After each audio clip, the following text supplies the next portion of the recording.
is Marcus. I'm the compiler of a collection of therapy quotes entitled 1001 Windmills of the Mind. A collection of quotes taken from what's often called the psychodynamic or the psychoanalytic perspective. Kenny Shields in the background, one of our musical voices. This is his song called Star, when he was the lead singer for the band Sweetheart. Is there something here that perhaps I should know?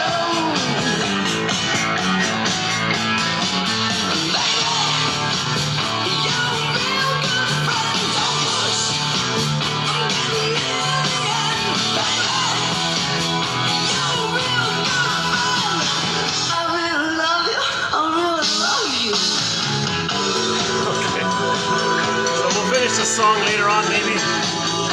So hi again, my name is Marcus. I'm the compiler of a collection of therapy quotes entitled 1001 Windmills of the Mind, a collection of quotes taken from what's often called the psychodynamic or the psychoanalytic perspective, which long ago, as I understand it, was referred to by some as narrative medicine.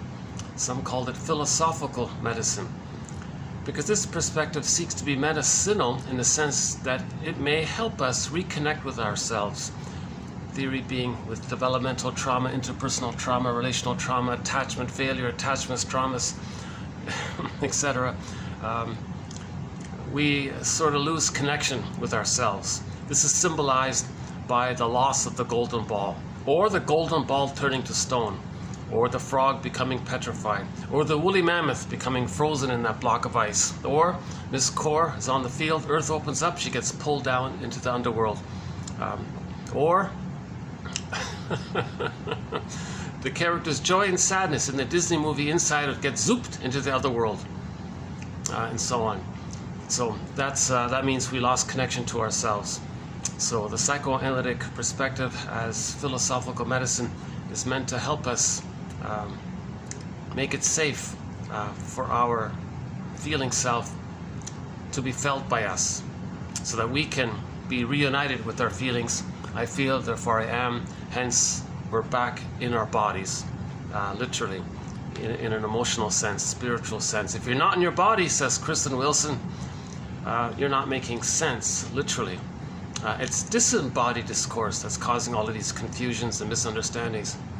Oh yeah, the last quote in today's video will be, love can be complicated, too often mistranslated. From this theme song to a TV show, which I'll mention briefly at the end. So we're mainly dealing with developmental trauma, where at some point the child loses his feeling self, and again, the image it becomes like stone. So in that song, Turn to Stone, he said to his girlfriend, you know, when you're not around, I turn to stone. No, he's just reminded of how he already felt like his emotionality became frozen or turned to stone or petrified with developmental trauma. When he fell in love with that girl in the song, he was revived of the chance that maybe if his partner in his fantasy, seen emotionally as the needed good mother, maybe he's alive in that sense.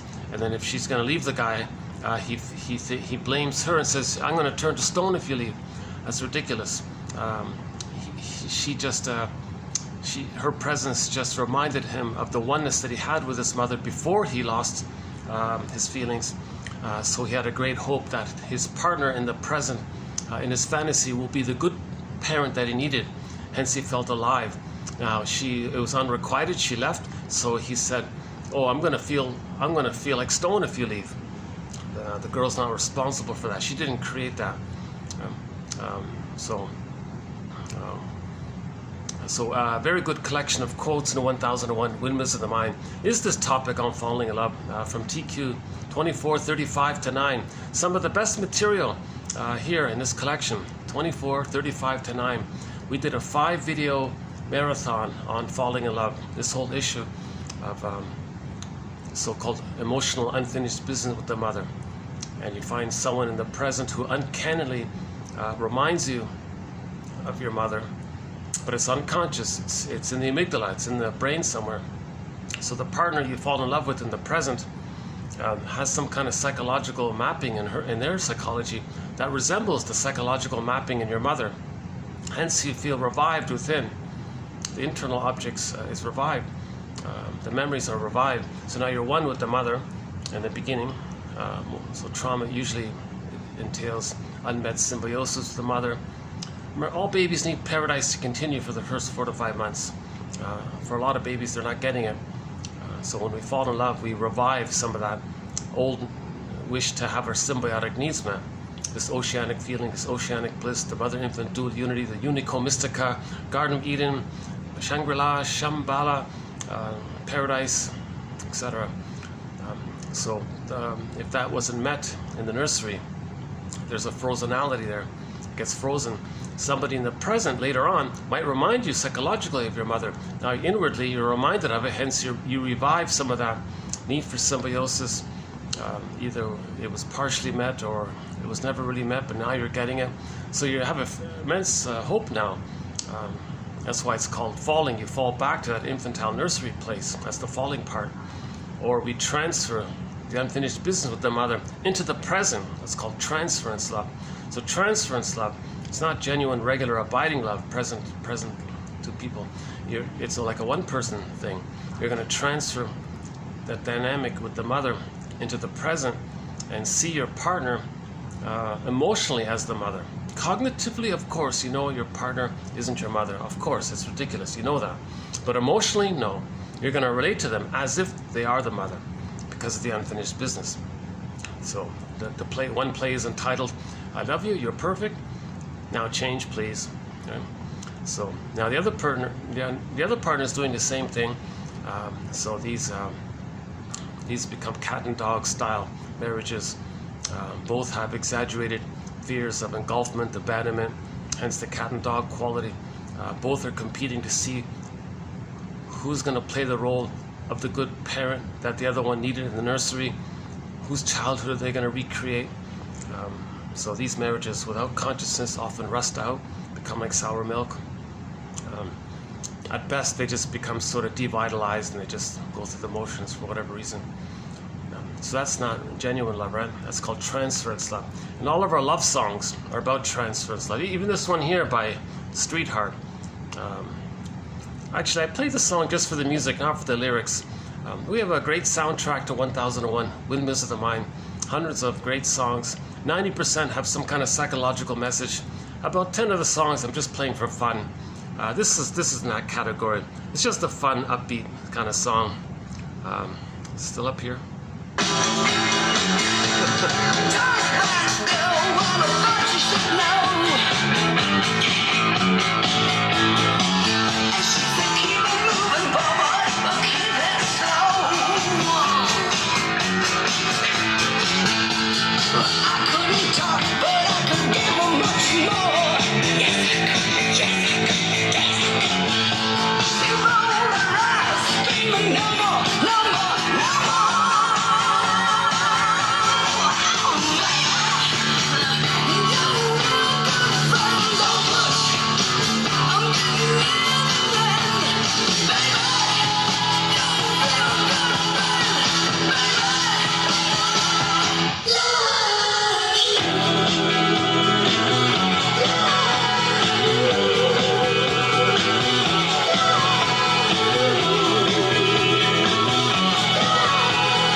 Sounds like a teenager kind of thing, or so that wasn't this song. So like most songs, they're not about abiding love.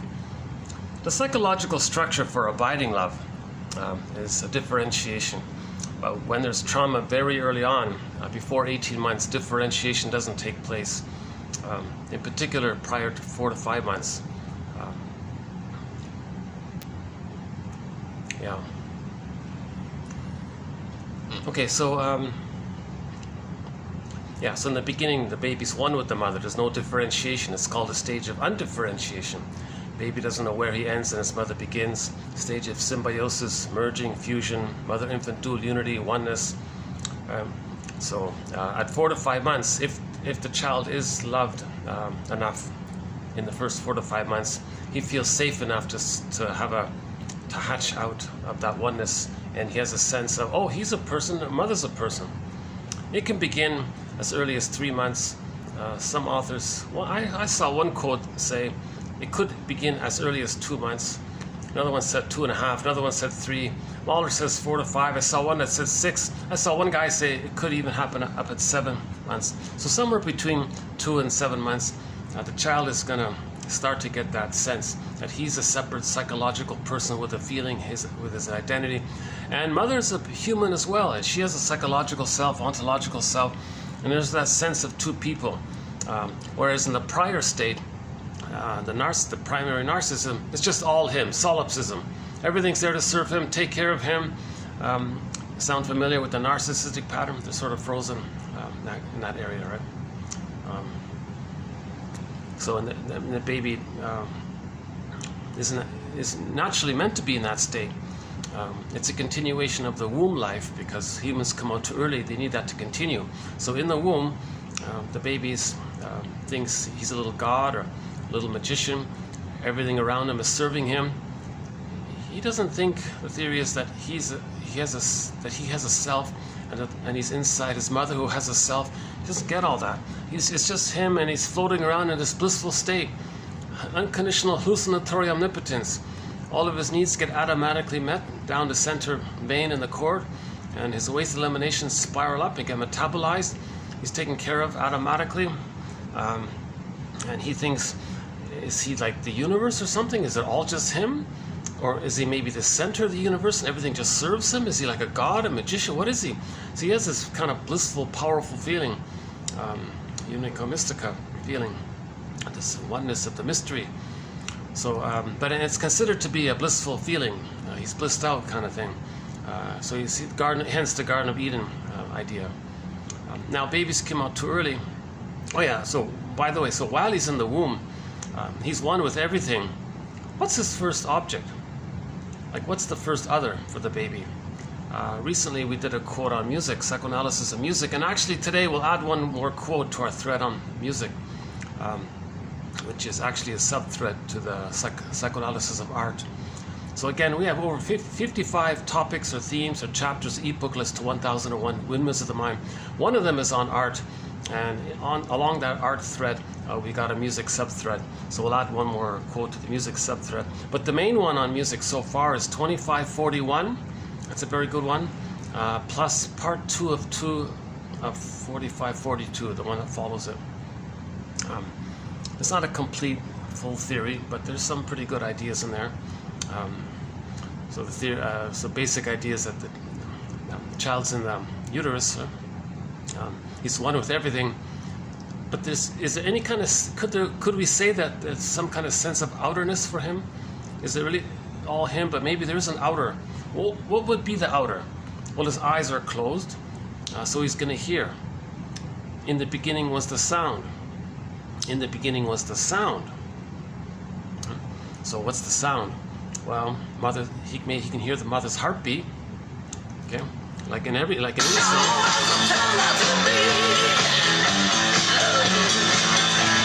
So you can see the beat, right? You got the drum and the bass and da. So that maybe the heartbeat is the drum for the heartbeat, and maybe the bass line, that might be like the pulsating of the chord.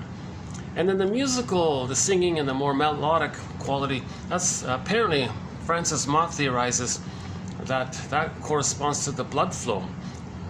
The nutrients, oxygen, and food get sent down. So the baby hears the flow, the blood flow in the veins. Think about it. He's in this sack. He's in the water world. He's in the water world. He's going to hear movement.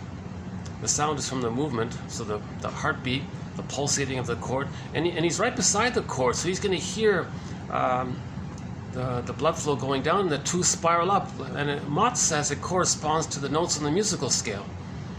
So now the first object is the musical other.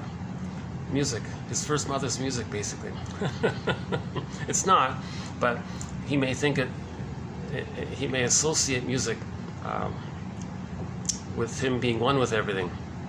His first object is really the mother, of course, the cord, the placenta to the mother, and all that. But it's all one there. He doesn't have any kind of separation between things. But maybe someone said, if there is going to be some kind of him and some other thing, maybe it's the musical other, they said. So that's why later on, when we create music, we're reminded of the blissful feeling. So whatever it sounded like for the baby in the womb, when we now create music, unconsciously, uncannily, as long as there's a beat and a rhythm and some kind of melody, see, classical music does it, right? New Age music, ambient music, jazz, I guess. Well, yeah, jazz might be like if there's like tension or a little stress or an attempt to have some kind of improv to correct things.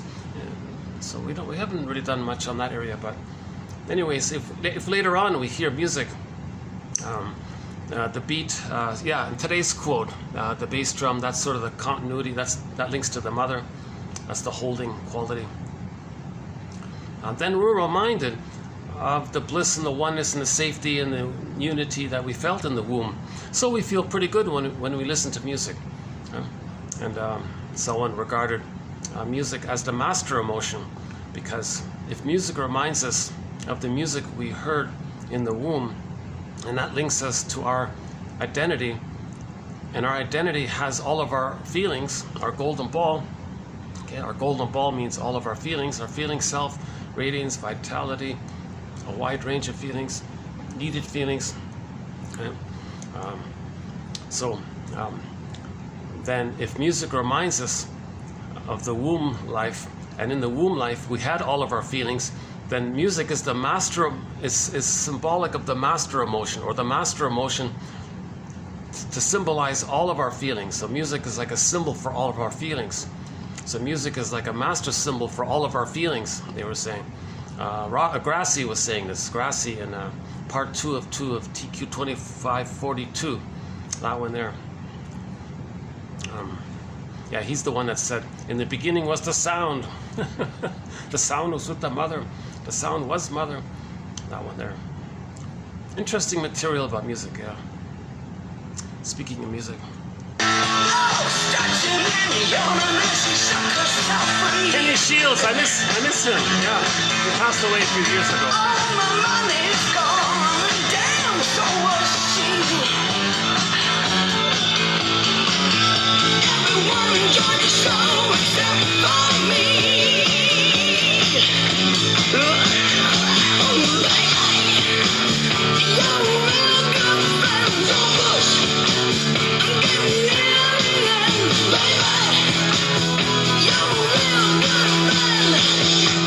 I love you. I really love you. Maybe it was his first time. I don't know. It sounds like sort of a teenager kind of thing, like Meatloaf's song "Paradise by the Dashboard Light," maybe something like that, in that category. Didn't pay attention. I don't want to hear the lyrics. I just want to enjoy the melody of it. It's funny because I once considered the opening beat to be the theme song to 1001 Windmills of the Mind, but I opted, and I found a much better theme song. Our theme song is Katja Epstein's German cover rendition of the song Windmills of the Mind. So we often play it at the end here. But I did consider this bass beat to be the theme song.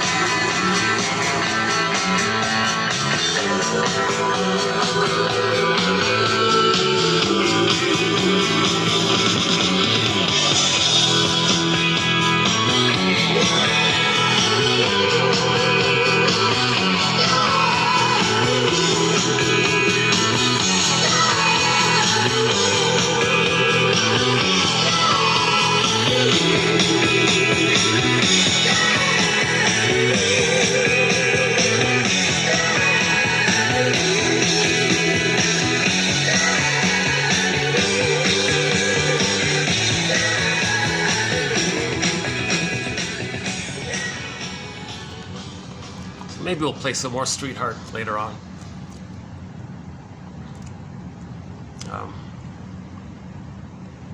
Yeah, I can't listen to that replacement singer they put up for him. There's no comparison. So it's really just a bad cover band now, unfortunately. Sorry to say that, but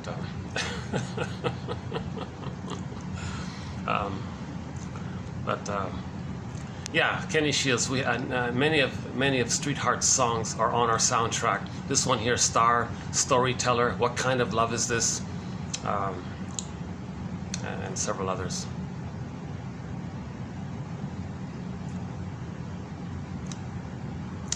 Meanwhile, back in what's the other one? Oh, I forgot it already. We got about 5 of their songs on there. Oh, Hollywood, Under My Thumb. Yeah, of course. They do the best cover rendition of that song, in my opinion. Yeah. Okay, now enough about that. But so, just to finish that point up, the baby is in the womb. He's whole. He's got his golden ball. Now, when he comes out, when he's biologically born, he needs that paradise to continue. Humans come out too early, so they need to latch onto the mother. Now, the mother for the baby is just the breast, called the breast mother. Again, it's just a part of him, serving him, there for him, like the uterus life was for him. Now it's just external. Okay, so it's like the land version of the water world. So he was a water world. So we were water world people for the first 9 months, and there's this transition to the land world. So the land world womb is called, for the first 4 to 5 months, it's called the extended social womb, called the stage of symbiosis, merging, fusion, oneness, etc. Maternal holding environment. So the role of the mother is to provide an extended womb, a social womb. Okay. Now she's got to provide the music. That music's got to play. Like Barry White sings the song, "Let the Music Play." So the baby comes out and says, "Where's the music? Where's the attunement?" We're referring to this thing called attunement, where the mother is attuned to the baby's needs. So that flow, that nice musical flow that the baby heard in the uterus, baby, cord, placenta, mother, placenta, cord, baby. There's like a flow there. It was musical. Someone called it like a piano. The body as piano. There's some kind of, we don't really know, I guess. But so the music's got to continue for the first 4 to 5 months, and this is established. Again, my disclaimer: I'm not a doula, I'm not a midwife, I'm not a doctor, I'm not a shrink analyst. I only have a BA, so keep that in mind. But Klaus and Kennel say that that moment of birth is very sensitive for this attunement to take place. We want the attunement to take place. If the attunement can take place by the mother for the baby, then the paradise can continue. Now this attunement's going to take. So it's like a line there. In the last video, we played the song about that from the band Spirit called "I Got a Line on You." We changed the lyric, "I got a line with you." Okay, never mind. So the Klaus and Kennel say that at the moment of biological birth, the mother produces lots of hormones to help the baby latch and start suckling. And if that takes place, then the nerve lines in the breast mother link in with the nerve lines in the child, and there's this flow there, and that helps the baby, of course, to latch and have the attachment that he needs, a safe, secure attachment that he needs, and the warmth of the womb life, and the transition into the land world is smooth, and he's safe and attuned. He gets fed, emotionally fed, okay? Emotionally fed by his mother as well, not just physically fed, emotionally, her maternal presence fed. Okay? And then if that takes place, the mother, it kicks in for the mother to have the skill, felt sense, maternal felt sense of how to be attuned, so she can meet the baby's needs automatically, just in time, right on time, all baby-led, whatever the baby needs. Okay, baby sleeps according to their schedule, they nurse according to their schedule, and the mother knows, and she has a delight, and she feels good doing this. She feels very motherly to provide this feeding function in all sorts of ways. So that's why, barring emergencies and special exceptions, they said the baby's handed directly to the front of the mother, and the baby might start suckling instantly. And he's expecting the natural feeding. it's a huge betrayal if the bottle is there or something, because the line is broken. The line will be broken. The baby's going to have a sense of oneness with the rubber nipple. You know, his in the plastic bottle, the glass bottle, and he may kinesthetically identify his physiology somehow like that. So he'll be frozen in his emotionality because the emotions are in the body. You see, you want the real body, the mother. So the breast has to be the natural psychosomatic breast, because the baby's going to identify with the breast to some degree as he's developing. You don't want the baby to identify with the stone breast. Then he may turn to stone. So emotionally speaking, right? So Klaus and Ken will say that yeah, leave the cord, leave the placenta. It's called a lotus birth, natural childbirth. Yes, it looks messy. Leave the cord. Placenta might come out several hours later, or maybe even a day later. Fine. Just let nature do its thing. Give the child some kind of a comfortable transition. It's a huge transition from the water world to the land world. Don't disrupt it so much. You know, the cord is still when he's born or she's born. The cord is still pulsating. There's still oxygen. The cord belongs to the child. The placenta belongs to the child. The child may think it's sort of like his organ almost, and you're going to remove it prematurely. Then there's the feeling of then there's the theory about the phantom placenta, and then the sense of his waste not being fully metabolized. There's something wrong there, and the sense that the music is broken, the flow is broken, the ecology is broken, the feeling diversity, the ecology is broken. So later on when we talk about pollution, they may do to the earth what the mother did to them, to reenact what happened to them with the fantasy that they can somehow change the past. This is a mechanism called repetition compulsion, where we repeat what happened in the past in the present with the fantasy that if we do so, maybe we can change the past, undo the past. So if the child loses the ecology with the mother, the music with the mother, he identifies. So how does he replay it? He'll identify with the aggressor. Okay, do onto the earth what the mother did to them, to replay what happened to them with the fantasy that if they replay it, maybe they can change what happened. No, it's ridiculous. Nothing you do in the present that's symbolic of the actuality of the nursery is going to change what happened in the nursery. So maybe we'll talk more about, yeah, we have some quotes about pollution coming up as well. Many of the most recent videos, I find myself kind of wanting to process this topic a little further, this issue about the pollution. We started it when we did the manic defenses, 24, 76, 77, and then we led into the greed videos, 78 to 89. Very good, another excellent set of videos on greed, 7 videos just on greed. And then that led into the plunder system, 2499, and then the climate change issue with the pollution, 2500. And since then till now we're at 2560 something. I've added in additional quotes on the pollution area. So see if we can add something new to it in this video. I would say the best commentary for 1001 Windmills of the Mind.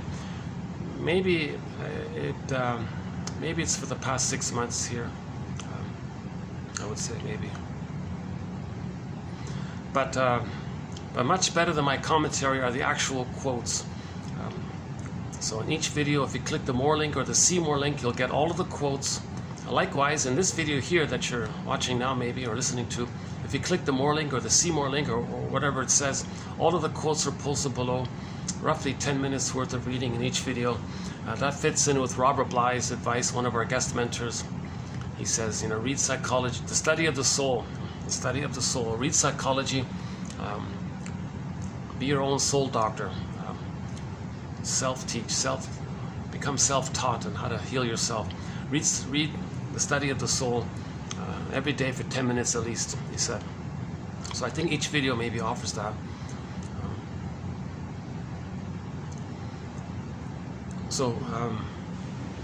So keep this point in mind. Whenever there's trauma, key point here. Paul Libby Russell started us off on this topic. 2119. Paul Libby Russell. When the child freezing the feelings, the stone, the petrification, the icing, the freezing one. When there's repression, right? When the golden ball gets repressed and it feels kind of like stone, we feel like that's the trauma. When there's trauma, we repeat what caused it with the fantasy that we can undo it. The child is in a state of timelessness, no time, so he's always wanting to spin it around and around. Now, he goes in every new situation, he's going to replay the old interaction that took place in the nursery. So the present becomes an emotional reenactment of the nursery. The present is just, hence, therefore, just symbolic, not real. So it never works. But the purpose of repetition compulsion is to make us conscious by inference of what happened in the nursery. Then that's called the truth will upset you free. The greatest hurt of all, mother failed to provide a secure attachment style. Then you mourn the loss of the good mother that should have been there, that never was. That's a huge loss. You mourn who you could have been had you received a secure attachment style, and so on. And then and this takes place when you feel safe with somebody to do so, because you need the safety, then the feelings come up. If you're too stressed, the feelings don't come up. So usually you need a caring witness for that. So we have a major thread on this process of grieving, complicated grief, right? Again, a psychic structure needed to grieve and accept loss is differentiation. So the baby naturally differentiates when he is loved, but if he's improperly loved, he's afraid to differentiate. He's stuck with his mother. In his psychological template, he's still blurred there. It's still one in there. So in the intrapsychic, endopsychic structure, the architecture of the unconscious, schema, template, script, whatever we call is the psychological imprints or the mental templates, whatever, the emotionality is going to come from there, right? We live in two worlds. So we create this kind of structure based on our deep memories and what happened. We create this kind of deep templates, right? Models, memories, clusters of memories around certain themes.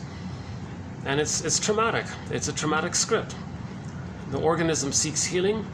It's going to replay what led to that script with the hope that we can get a better script called repetition compulsion.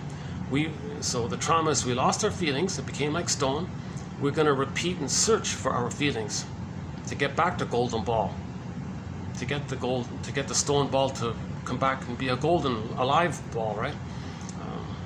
Or joy and sadness come back to the console, or Demeter goes to the underworld, brings back Miss Core, and she becomes Persephone, still before getting back her feelings. Odysseus reunites with Penelope, these kinds of things, and so on.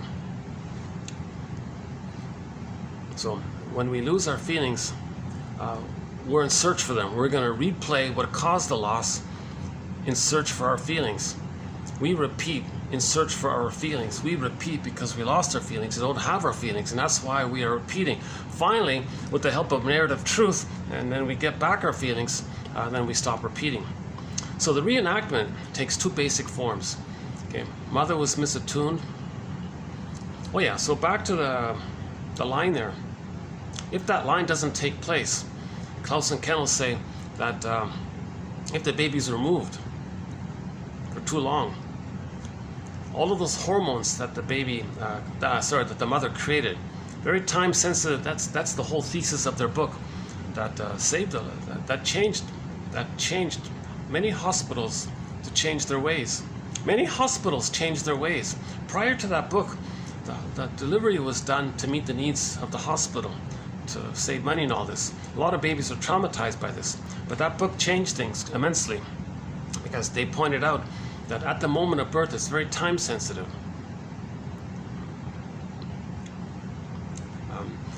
If the baby's removed for too long, all those hormones, the mother's, it's going to deactivate her attachment, ability to bond with the mother deactivates. So she's losing all the oxytocin and all that, the love hormones, the bonding hormone is starting to deactivate. One analogy was if somebody's been in love and then they break up, they might start feeling sad. So the mother might start feeling a kind of sadness, so-called postpartum depression or something. So that's starting to happen, and her physiology is engaged in that hormonal switch. So she switched off the love and now she's sad. And then the baby's returned.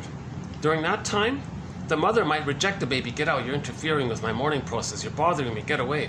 The baby feels rejected. So there's one form of birth trauma. Okay, the child's golden ball gets lost. His emotionality becomes petrified frog image. Or he becomes the frozen image. The woolly mammoth becomes frozen, etc. Okay, earth opens up, his feelings get zooped down, etc. Joy and sadness gets pulled into the underworld. In the sci-fi TV show called The Room, the girl opens the door and she disappears in this mysterious, we don't know what it is, and the father has to run in and find her. Okay, metaphor for how we have to get back our own soul kind of thing. So we lose our soul by these kinds of things. So you don't want to remove the child, barring emergencies and all. If the child is removed, you only got like a minute or 2 minutes, I don't know exactly, but it's pretty limited. Forget about weighing the baby. What's the big deal? How has it ever been of any help to anyone to know how much they weighed at birth? You're going to traumatize someone and cause that kind of shock, betrayal, break up the trust, break up the bond. Baby feels he lost his mother. He's been so damaged and violated by the separation of the cord prematurely.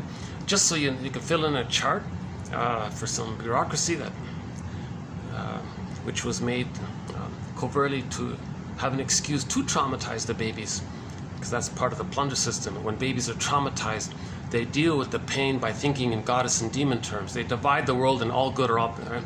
So the baby responds to trauma by thinking in either or terms, and they identify with the aggressor that traumatized them. Later on, they hurt others to replay how the mother hurt them. So people say to the babies who grew up, remember when you were a baby and you were traumatized and all that? And you dealt with the pain by imagining good and bad, goddess and demon in your brain, and that kind of helped you. And now, and you want to stay bonded to your mother, loyal to the mother, and to do so, you got to do to others. You're going to act like her, and you're going to do to others to replay what the mother did to you, and that's how you stay loyal to the mother, connected to the mother, and be the mother, because you become her, because you can't live, because you didn't get her love to separate from her, so you're going to stuck there waiting for her to change the ways, and at the same time, you know she's not going to change her ways unless you save her, and a part of you must know, and a part of you doesn't understand that it's not your job to save the mother, but we're not going to tell you that, because we want you to stay in the compulsion to do to others what your mother did to you, because that's the plunder system's based on that. So we're going to say to you, we want the stuff on the other side of the lake. Other side, this side, click, click, goddess and demon. Now, okay, your mother plundered your soul and didn't care. Well, you plunder the stuff over there and you don't care. That's how you stay safe with the mother, by being just like the mother, doing to others to reenact what the mother did to you. And that's your attachment to the mother. Because you're addicted to the trauma with the mother, and you're acting out that because you're addicted to your childhood trauma. And so the plunder system created that 10,000 years ago to have a mechanism of the psychological underpinnings to plunder and pillage. Again, 10,000 years ago, theory is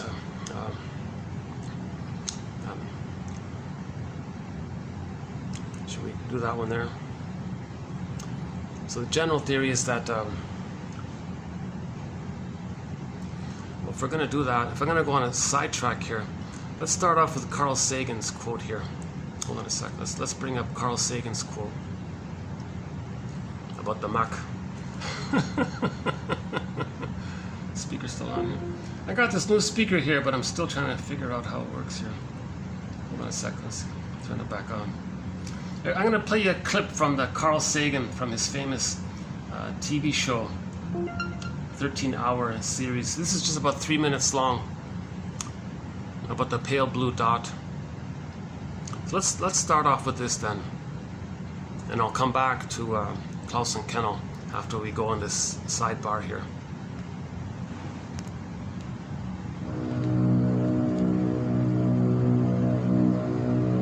Consider again that pale blue dot we've been talking about. Imagine that you take a good long look at it. Imagine you're staring at the dot for any length of time. And then, try to convince yourself that God created the whole universe for one of the 10 million or so species of life that inhabit that speck of dust.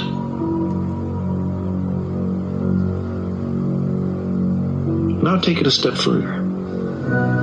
Imagine that everything was made just for a single shade of that species, or gender, or ethnic or religious subdivision.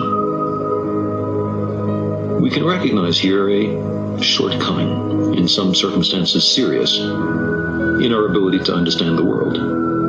Characteristically, we seem compelled to project our own nature onto nature.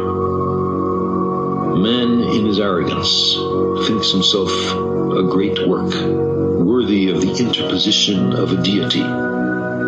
Darwin wrote telegraphically in his notebook, more humble, and I think truer, to consider him created from animals. Close quote. We're Johnny-come-latelys. We live in the cosmic boondocks. We emerged from microbes and muck. Apes are our cousins. Our thoughts and feelings are not fully under our own control. And on top of all this, we're making a mess of our planet and becoming a danger to ourselves. The trapdoor beneath our feet swings open. We find ourselves in bottomless free fall. If it takes a little myth and ritual to get us through a night that seems endless, who among us cannot sympathize and understand? We long to be here for a purpose, even though, despite much self-deception, none is evident. The significance of our lives and our fragile planet is then determined only by our own wisdom and courage. We are the custodians of life's meaning. We long for a parent to care for us, to forgive us our errors, to save us from our childish mistakes. But knowledge is preferable to ignorance. Better by far to embrace the hard truth than a reassuring fable.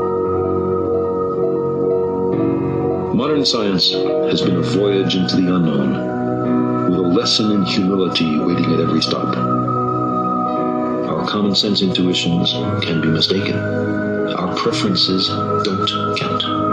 We do not live in a privileged reference frame.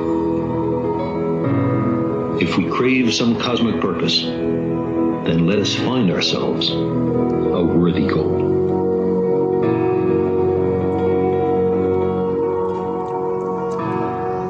Okay, so the pale blue dot.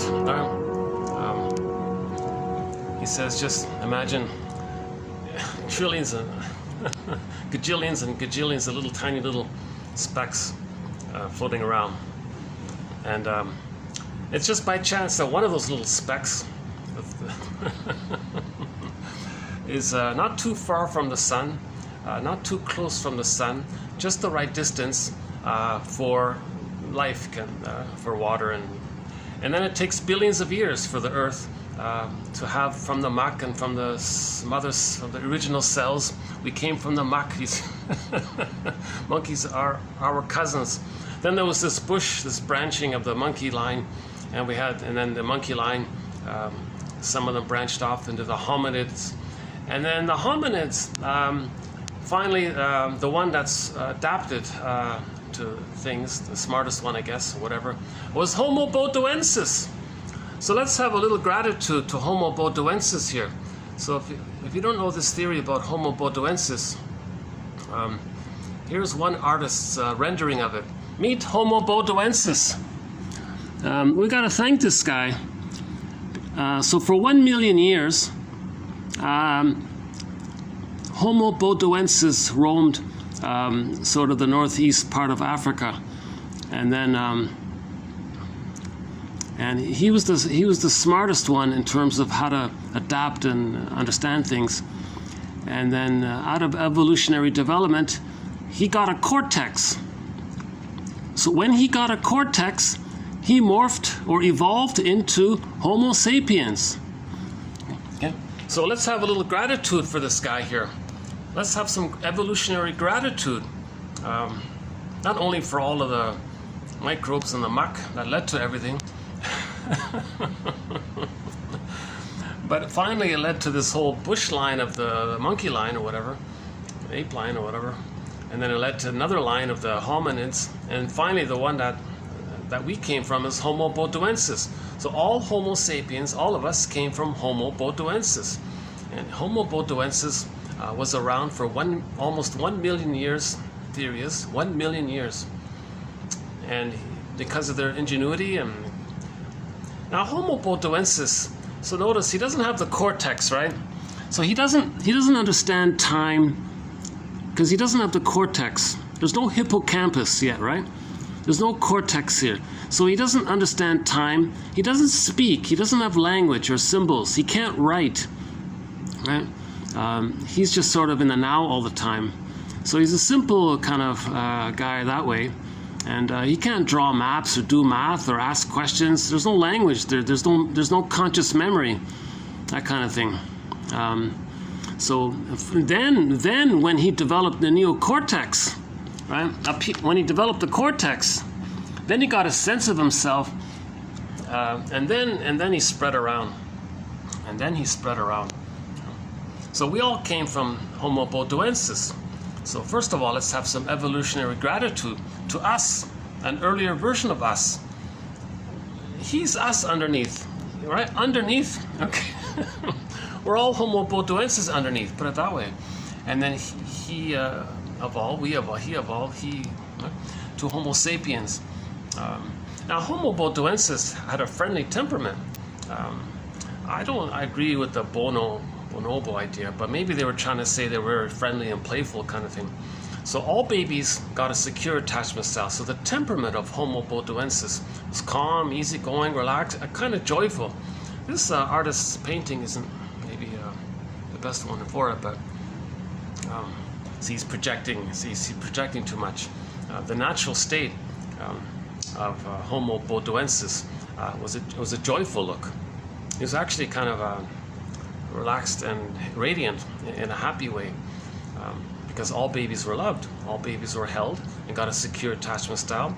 Babies received the attunement they needed. They received the reverie with the mother. They received the music and the rhythm with the mother. So when you're loved, you feel pretty relaxed and calm. So Homo botuensis was a peaceful, harmonious, easygoing kind of people, and they had long life, very healthy, you know, we can all live like nomads, where I nomad at you and you nomad at me.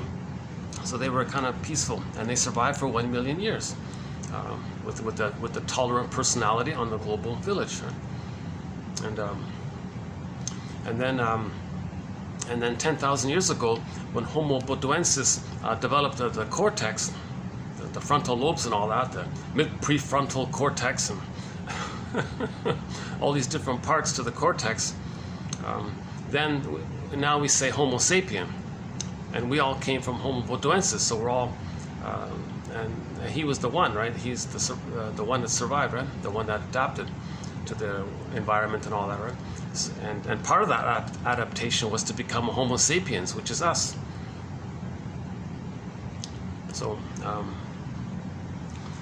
And Homo sapiens continued the tradition of Homo botuensis. So for 150,000 years, Homo sapiens continued to give their babies a secure attachment style. So the temperament of Homo sapiens was warm, calm, easygoing, and they became elders when they're late, and they're helpful. And there was no cynicism and sarcasm and all these schadenfreude kind of things, these bitter hostility things. Someone said the worst they got was maybe there was some jealousy in relationships, but there was no envy because they had a sense of self. There was no shame-based personalities back then. Nobody was shamed. All babies got loved. So there was no shame-based, there was no paranoid, schizoid mode of experiencing. There was no either-or kind of thinking. Right, there wasn't this kind of me good, you bad, these kind of primitive, archaic, desperate response to trauma. Babies weren't traumatized. Babies were held. Mothers we're attuned. So the natural temperament for Homo sapiens was sort of an extension of Homo naturalis. Had a long life, healthy. Again, we can all live like nomads, where I nomad at you and you nomad at me. There wasn't madness because babies were loved. The madness and the madness, the two types of mad, are a response to when the love is not there.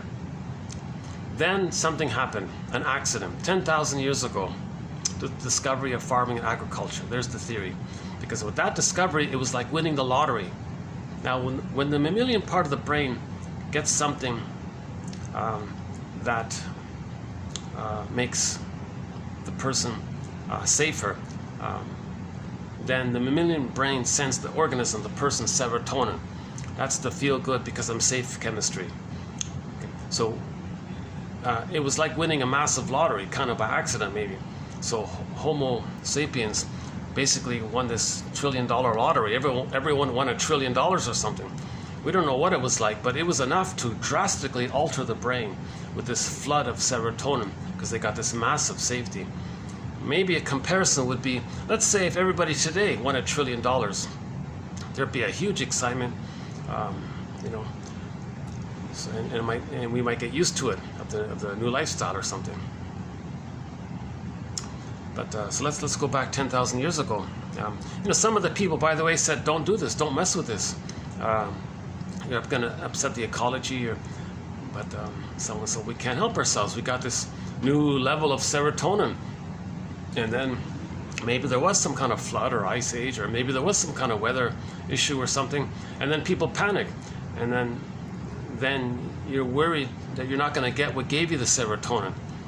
And then if you don't feel safe, then you feel stressed. Stress leads to dopamine. Dopamine for the chase, serotonin from the catch. So now with the dopamine, we're going to now want to get the thing that gave us the safety. So now we want more. Enter pillage. Okay, so we went from global village to global pillage because we wanted to get more and more to compensate with the fear that we might lose if there was a weather problem. So now we started to pillage to maintain the serotonin that we got kind of used to. So it might just all be an accident, really. But in the manic panic around all this, in the scramble to pillage, well, how do you do it? How do you pillage? How do you do this? People are easygoing. They don't have this kind of manic fears and all that. But maybe some people felt it more than others. We don't know. Someone out of desperation suffered the children, traumatized the babies. They traumatized the babies on purpose. Unconsciously on purpose or consciously, well, we don't know what happened. But 10,000 years ago, something began that never occurred before. They removed the babies from the mothers. Okay, that's a huge trauma for the babies. Now, the more the baby's traumatized, the more he's going to deal with the pain of the betrayal. He's going to respond later on by preserving his grandiosity. He's a little god. Remember in the womb, he was a little god. So he's going to hold on to that. That feeling that you're a little god only dissipates when you're loved. If you're not loved, you're going to still think you're like the little god one. So that's called taking refuge in the grandiose part self, infantile megalomania, etc. So that's going to be there. Now that huge rejection of the trauma, when they remove the babies from the mother, the baby's not going to go, "Oh, someone else did it. My mother didn't do it." The baby just thinks the mother did it. You can't distinguish the details of what happened to him. He just thinks the mother did it. Now, the more the mother's love is unavailable, the more the baby needs her. So he's going to cling and adhesively stick to the concept of the mother, but the concept of the mother shamed him and hurt him. So he's going to be one with that, but it's painful. So how does he just survive if he thinks the mother's hurting him so much? He hallucinates a goddess mother. Enter the splitting mechanism. So defense mechanisms are maneuvers of the mind, operations of the mind, mechanisms of the mind, mental mechanisms, tricks of the mind to somehow trick yourself to not feel the pain that you're feeling. You're feeling it, but you trick yourself through some kind of mind thing so you don't feel it, but you are feeling it. And it's alive and it's going on, right? Called emotional pain, psychic pain that we're not aware of. So the theory is it works like this. The baby's one with the mother. Right? the mother's not meeting the baby's needs for safety and mother's love. The baby's enraged. He's shamed and enraged. His golden ball, okay, got zooped down. It got miscore, got pulled down into the underworld. So that pulling down phenomena, the zooping down image, joy and sadness zooping away. That okay, the golden ball down the well. Miscore, earth opens up. She gets yanked down into the underworld. Underworld's the unconscious. Okay, that zooping phenomena, that's called repression. So we have some jargon now to describe mythology. So that's called repression. So that's now the baby's not aware of his feelings and his needs, and his rage around it. Okay, now he is enraged. What happened? But that's too much excitation for him to feel the rage. He's highly dependent on his mother. He's in a double bind. He can't risk losing his mother. He still wants to save the mother. He thinks the mother doesn't welcome him. He thinks the mother doesn't want him to have feelings and needs, so he's got to accommodate the mother, but he's enraged by it, and he can't have his rage towards the mother, and that gets squelched. So how does the baby deal with the pain of all of that? Repression was part of it, but that's not enough. The rage that he felt, he's gonna project a thing called projection. He's gonna attribute his quality of rage and see it outwardly onto some concept of the mother and say the mother's enraged. Whatever's feeding him, that's his first mother. Then he'll say the mother's so enraged and dangerous, because that's a projection of the baby's true feelings, which he can't accept. Something about us we can't accept, we attribute it outwardly. That helps us to not be aware that it's within. It's called projection. Like a film screen, right? You have a screen and you put it on the screen, you say it's out. It doesn't belong on the reel. Within, right? So now the baby started off with displeasure. And finally he got enraged by being so shamed. So that's why he says the mother's enraged. Now no baby's greedy in the beginning. The baby just has like a basic need. If he gets his basic needs met, he's good.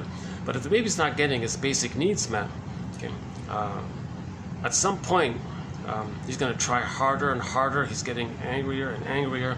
At some point it clicks over to the thing called greed. So unmet need turns to greed.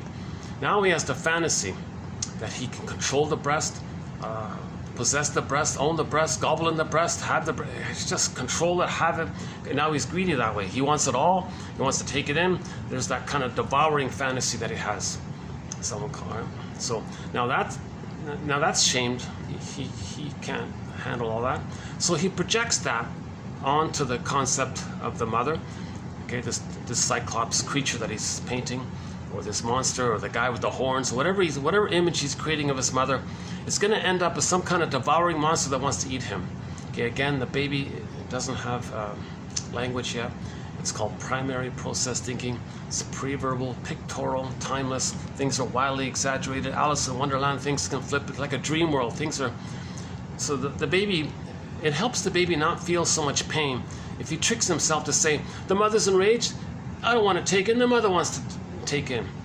So he denies it that way, right? He disavows or denies that it's within, says it's out, and that's the phenomenon, that's the trick of the mind to not feel the pain of what's going on.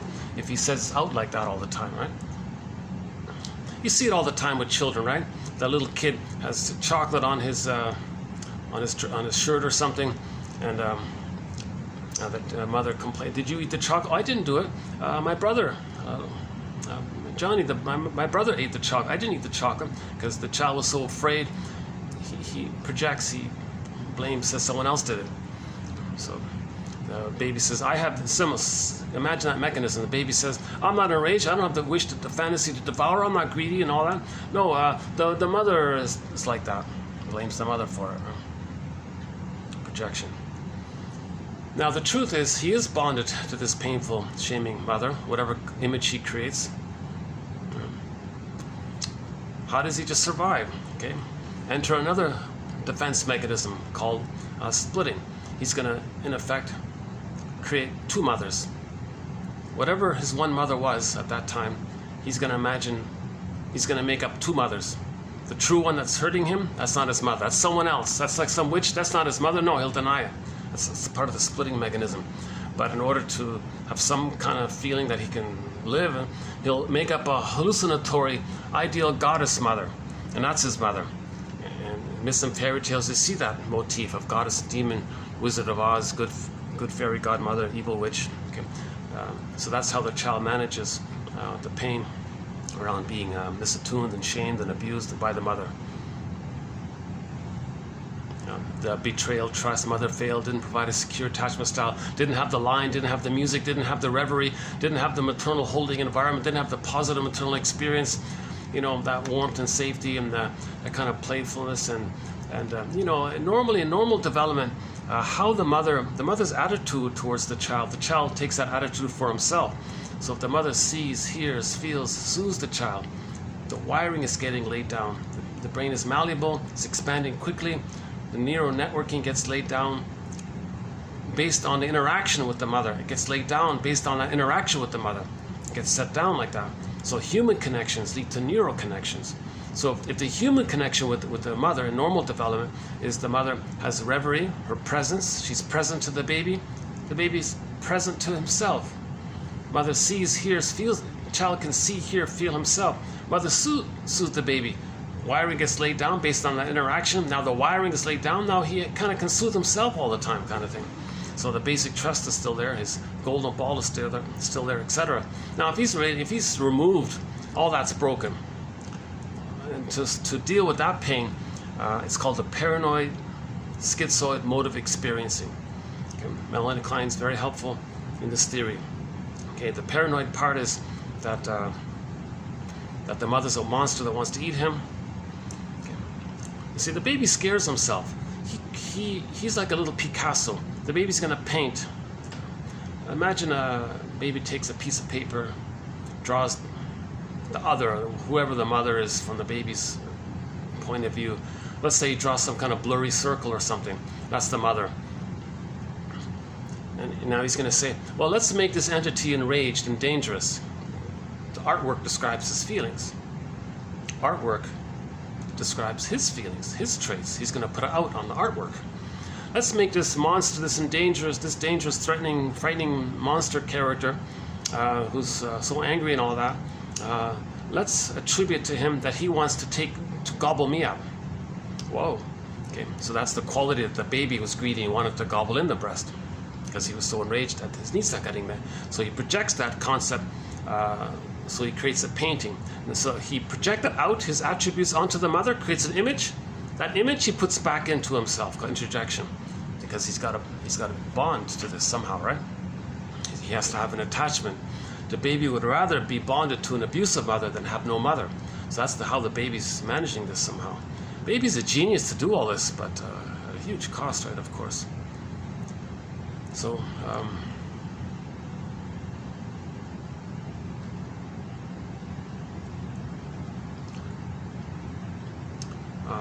okay, the paranoid schizoid mode of experiencing.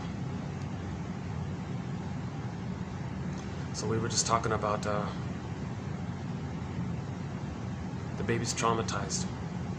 While he's traumatized, he's going to hallucinate a goddess mother and think that's his mother. His real mother, the monster one, that's not his mother. So that's the schizoid part of the paranoid schizoid position. Okay. Now the grandiosity is still there, and now his golden ball is lost, his feeling self is lost. Again, in the Disney movie, Inside Out's disappeared.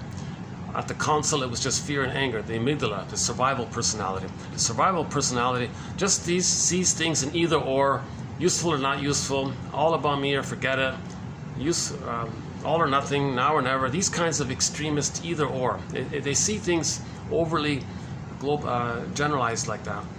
So the more traumatized that baby is, the more he's going to deal with life is in those two kind of imaginings, right? The baby can't handle complexity.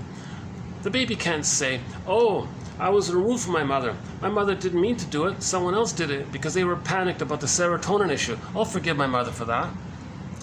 The baby's not gonna, can't think like that. He's not there yet to forgive his mother. No baby can forgive their mother for what happened to them when it happens. They're just enraged and there's too much excitation. They gotta adapt to this. So all babies try to, we all adapt to it, just like Homo bodoensis adapt to their environment and then became Homo sapiens because they adapted. Evolutionary gratitude. Let's say thank you to Homo bodoensis. I feel like playing the song. I don't have it here. Diana Ross has a song called Thank You. I think we should play that song, Thank You, to Homo bodoensis. He's us. I think that'd be a big help. We all came from, monkeys are our cousins. Oh yeah, Jane Elliott says, literally, all Homo sapiens on the planet, we're all literally cousins because we can all trace back to that massive family in the northeast of what is now Congo. See, oh yeah, so when we became Homo sapiens, then we spread around, settled in different areas, and then there were trivial biological variations based on sun exposure, diet, lifestyle. Okay, so there were some trivial biological variations. Okay, I'm assuming people who more eat milk and dairy and cheese and milk, and so the bones got bigger, and maybe there's more of that. Some who stayed then had more sun exposure. Some who had less sun. Then the melanin that causes the tone adjusted. So there's trivial biological variations. Right? So the melanin is the shade of for our hair, eyes, and skin tone. That's this chemical of melanin that interacts with the sun. That's all it is. No big deal. It doesn't change who we are. Just some trivial, superficial thing. Right? So we're all still Homo sapiens, an evolution of Homo bodoensis. And Homo bodoensis, yeah, it was just him, right? At the end. There wasn't fighting amongst the hominins. They were just adapting to their environments. They didn't do that.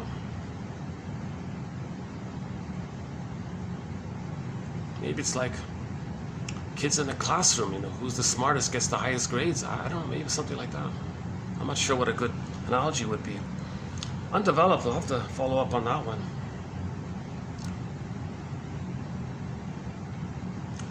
Okay, so yeah, and the Scorpions have the song, we all live under the same sun, reminding us that we're one. Do we have a sun here? We all live under the same sun, reminding us that we're one. Okay, I guess the sun, we'll see the sun maybe a little bit later on. You know, I'm wondering if I could, oh no, they're going to prepare for something. Okay, see, look at that, yeah. So they always have some kind of a function in preparation, right? Yeah, okay. Let's leave that alone.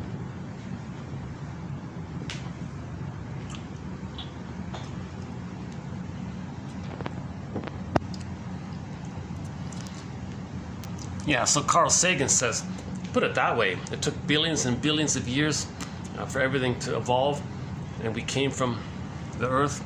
And he quoted Darwin and says, oh, it's much more truer and more real to say that we came from the monkey line and all that.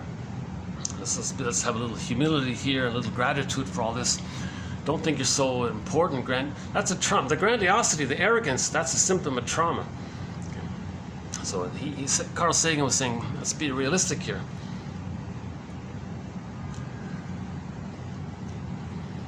And then we project our nature onto nature, he said. So our traumatized nature, we're going to project onto the nature, right?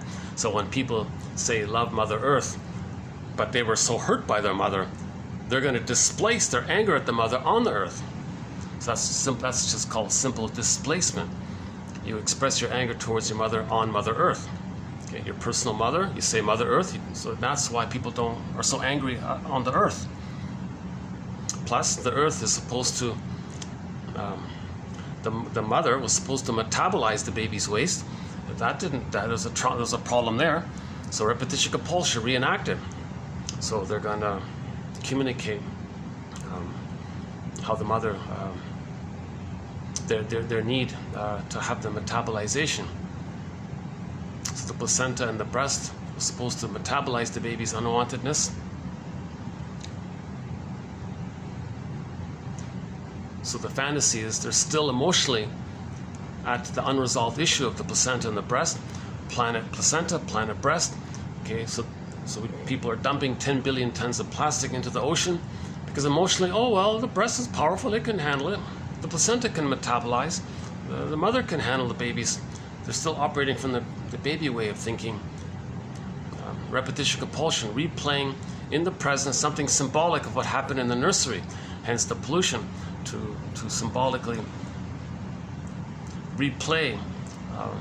It's like greed in reverse. It's a form of greed. The greed, the sending out of the waste is the greed for the processing. Now the greed, by the way, is to take in. So the baby wanted to send the waste, gets in the goodness. Right? So that dynamic is going to be replayed. So in the present, symbolic reenactment of that, send out the waste and go pillage in the planet. So the Earth's supposed to metabolize all the waste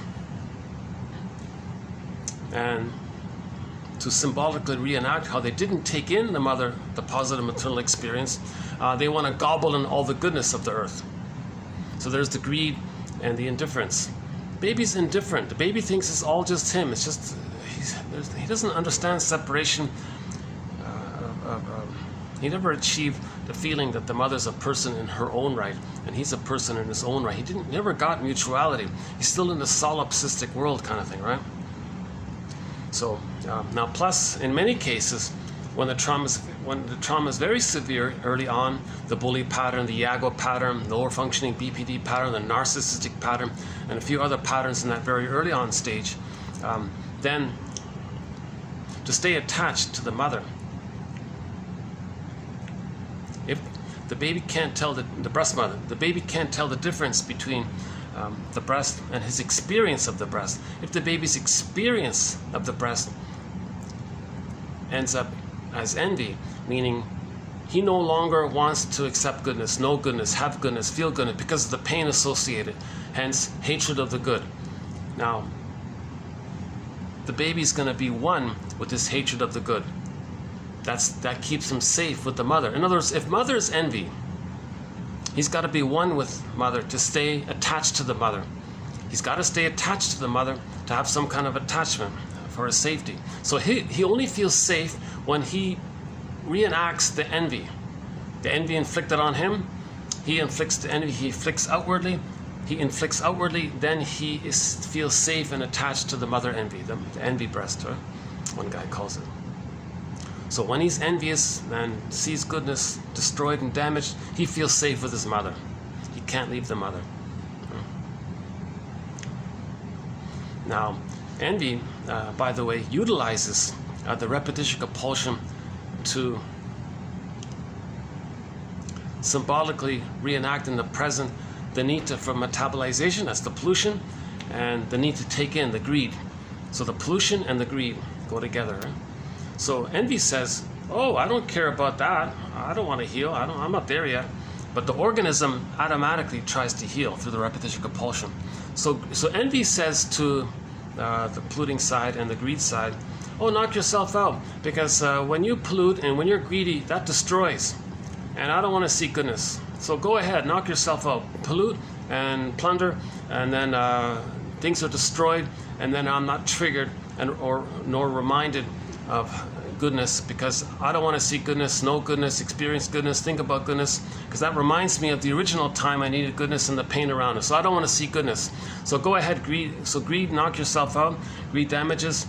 And then, the polluting part, because you're greedy for the metabolizing experience that never got met, and you want to symbolically do something that's symbolic of the nursery. Okay, fine. So envy says, fine, go ahead, pollute, be greedy, because that's going to destroy. So the real driver, so a famous short seller, one on camera about 2 months ago, and he said, 90-something-year-old guy, he said, he did a thing called narcissistic gift.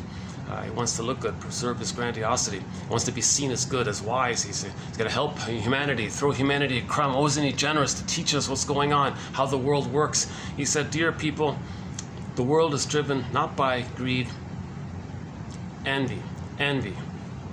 He says, and he gave an example of himself. He's 90 years old, multi-billion dollars in his pocket. He wants more. He doesn't need more. It's not about the greed. It's not about the greed. Greed has the function of destruction. Okay, so that's the envy, to see goodness damaged. So it's about the envy. His colleague, a famous lady, said in a related manner, and we quote, "We can't help ourselves." Okay. In other words, the baby can't help himself. He's got to bond to the abusive mother. The baby can't help himself. The baby wouldn't make it if he didn't bond to the abusive mother, acted like the abusive mother, to stay connected to the abusive mother, to have an attachment. The baby can't help himself. So that's a reference to that. And one administrator of the plunder system was telling some new recruits on how to destroy the planet. Okay, dear new recruits, I want you to, like a hypnosis induction, I want you to imagine a garden. Very nice, right? I want you to imagine a jungle, dangerous. Okay. Now, that imagery clicks up in the new recruits, in their brain, the goddess and demon imagery, the either or. If you talk about some kind of either or, garden, safe, peace, jungle, then dangerous, okay, it clicks up goddess and demon imagery. The image of garden and jungle is meant to click up goddess and demon imagery. So once that's clicked up, then the speaker says, okay, now do you remember when you were a baby? You dealt with trauma by either or thinking, which I've now triggered in you. Now, you know you want to stay safe with your mother. So, and the way to do so is to act like her. Okay, well, we want the stuff on the other side of the lake. Okay, so there's the, okay, so that means there's the goodness. You identify with the aggressor. Plunder on the other side of the lake. Okay, and not care. To stay loyal to your mother, because your mother plundered your soul and she didn't care. Now you're one with the mother. That's how you feel attached to your mother, hence safe with the mother. So you act like the aggressor. Okay, see your innocence onto the other side of the lake, peaceful people. And then steal their stuff and not care. Now, when you do that, you're going to be reminded of what your mother did to you. Hocus pocus, double focus. The boogeyman image you just acted out, fly it onto the victim and say, see, they're dangerous. That's why we did it. And then you don't feel how your mother hurt you. That's the psychology of the plunder system. One theory, right? Hocus pocus, double focus. So they shame others to stay loyal to the mother, to reenact how the mother shamed him, hence they're loyal to the mother because they're acting just like her, to maintain the attachment and the safety. They do to others to replay what the mother did to them because they become the mother now. And then to maintain the loyalty, hence the fantasy that one day they're going to save her, which they can't, but maintain the fantasy they're going to save her, and then if they save her, she'll change her ways to provide the love you need. To maintain all that, okay, you don't express your anger that you're now feeling, that becomes triggered up when you hurt others, to replay how the mother hurt you, to account for how you're now feeling, and to deal with that pain. You just fly hocus pocus, the peaceful image, the child image, the mother, aggressive mother image, just flip it around. Okay, now you're the victim child, and the one you just hurt, the victim, okay, they're the aggressors. And then now you cloak it all over with some stories and lies. You don't even care. You just want to repress your feelings. It's called hocus pocus, double focus, because of the fusion. It's the blurring. The blurring is still there. So the plunder. So in order to plunder. Babies are traumatized to have these psychodynamics of wanting to replay, to stay safe with the mother. Okay, so, and this goes on until somebody watches that music video, Because of You by Kelly Clarkson. Yes, for the song, it's great and all that. I'm talking about the video where the lady in the video paused, so to speak, and held the hand of the little child herself, her inner child, looked back and saw what happened to the mother, held on to her feelings and saw the feelings related to the mother, and then she doesn't need to reenact on her child what her mother did to you, what her mother did to her. So she saved, healed intergenerational trauma that way. So that's a very good music video. For that message, that music video has won a Golden Windmills of the Mind Award, by the way. 21 Golden Windmills of the Mind Awards have been issued already. One went to that music video, Because of You, sung by Kelly Clarkson. Yeah, she does a very good cover rendition of More Than a Feeling. We played it a little while ago. Two very good cover renditions of the song More Than a Feeling was the Glee Band and Kelly Clarkson ones. Why don't we take like a little 2-minute? Is it still on here? Why don't we, let's see, hold on. Why don't we take a 2-minute musical break here? Here's Glee's More Than a Feeling.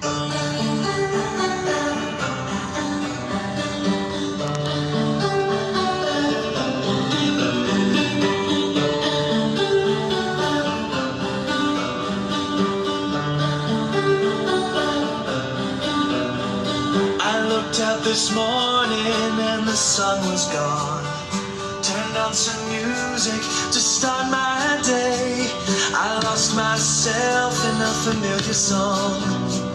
I closed my eyes and I slipped away.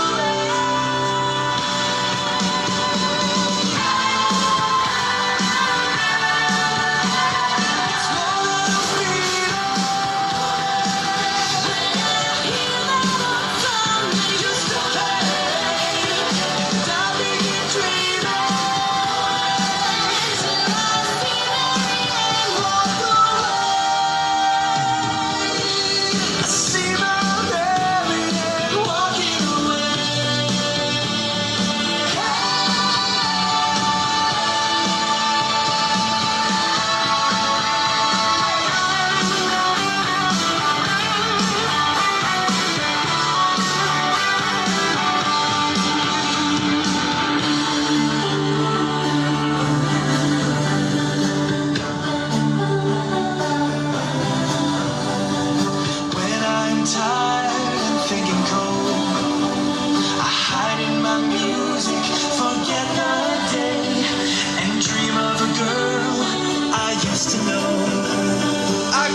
That's my vote for the best cover rendition of More Than a Feeling. Number 2, I think, goes to Kelly Clarkson for the second best cover of that song.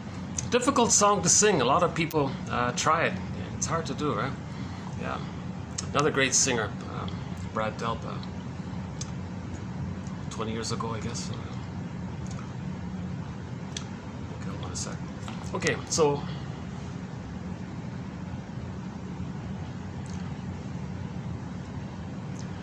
okay, I started down several threads here.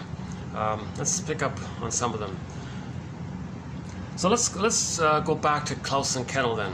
So Klaus and Kennel say, gotta hand the baby to the mother.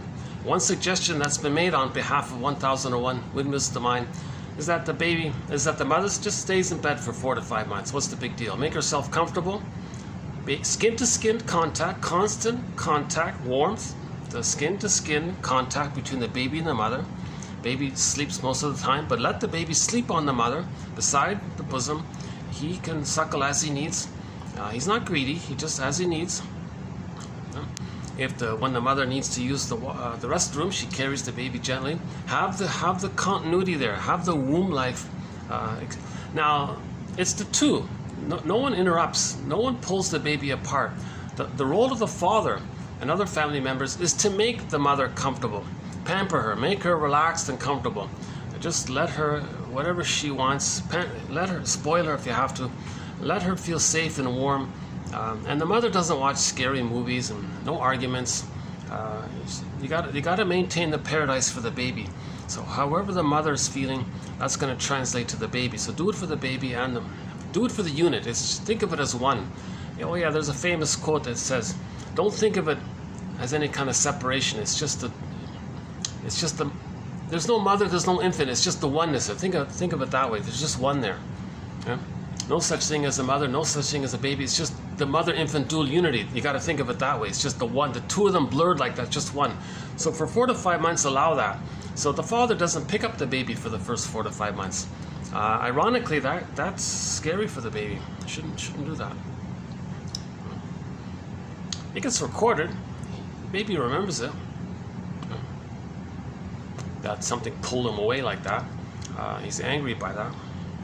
Father means well and all that. At 4 to 5 months, then things. Okay, then now you're cooking. At 4 to 5 months, now the baby hatches out. He's crawling around. Now the role of the mother dramatically shifts. So the role of the mother for 4 to 5 months is to provide that social womb, that extended social womb, psychological egg. Baby's got to enter into the psychological egg for a psychological birth. If the baby doesn't enter into that psychological egg, there won't be a psychological birth. That's the trauma. Arrested development. He's frozen there. And then a lot of people are very infantile their whole lives.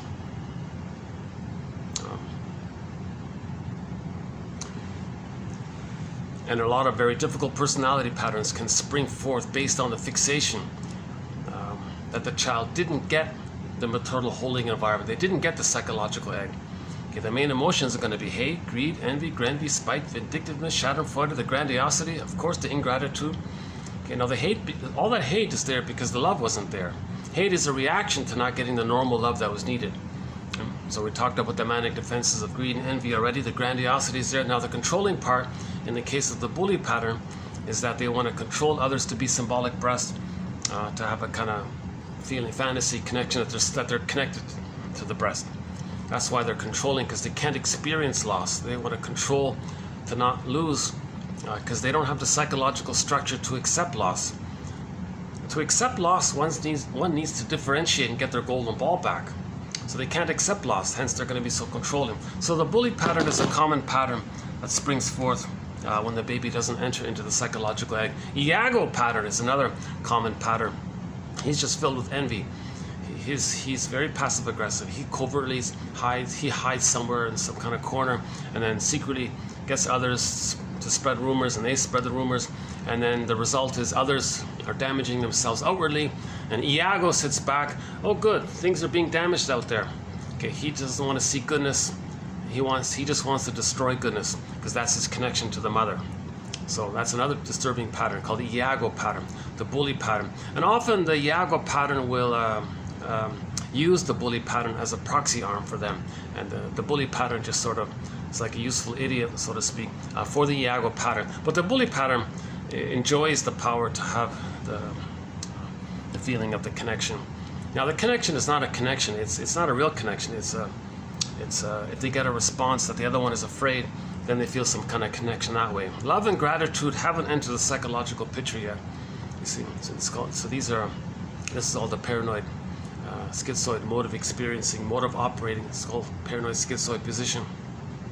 If they don't enter into the egg, and the lower functioning BPD can be in there, the criminogenic pattern is there, the sociopathic. That's a more disturbing one, the sociopathic. Because the baby's interpretation is that the mother exploited him and didn't care. That's the sociopathic pattern. So you can see that in the plunder system, right? They plunder the planet and don't care. Okay, so the baby interprets the mother as her being a sociopath. And then they got to bond to that.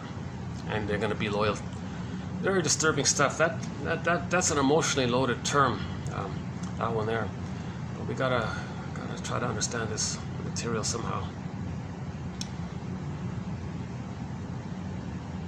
How are we doing here? An hour and a half. I usually get 3 hours on my storage here. Once in a blue moon, for a strange reason, my camera gives me an extra hour. Like the last video, it's to my surprise, it suddenly gave me an extra hour. So the last video went for 4 hours and 8 minutes. So we'll see what happens here. I'll assume I'll only get 3 hours and 5 minutes or 8 minutes or something. So I'll try to end for that time. And today's quotes in today's video are just some miscellaneous quotes.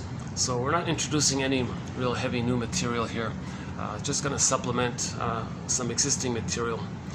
It's very common that once in a while we'll have a video of quotes that we're just going to add on to our existing material.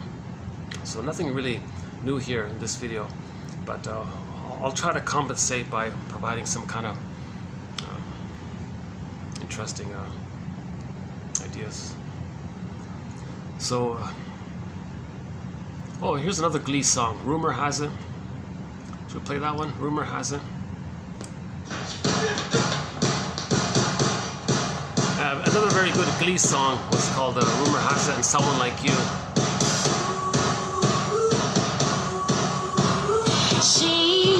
She ain't real. She ain't gonna be able to love you like I will. Sure, she's got it all, but baby, is that really what you want? Okay, maybe we'll finish it later. I recently played my pick for the top 3 Glee songs. Number 3 was this one here, Rumor Has It, Someone Like You. More Than a Feeling at number 2, and I Will Survive and Survivor at number 1. That one there. I think those are the top 3 in my opinion.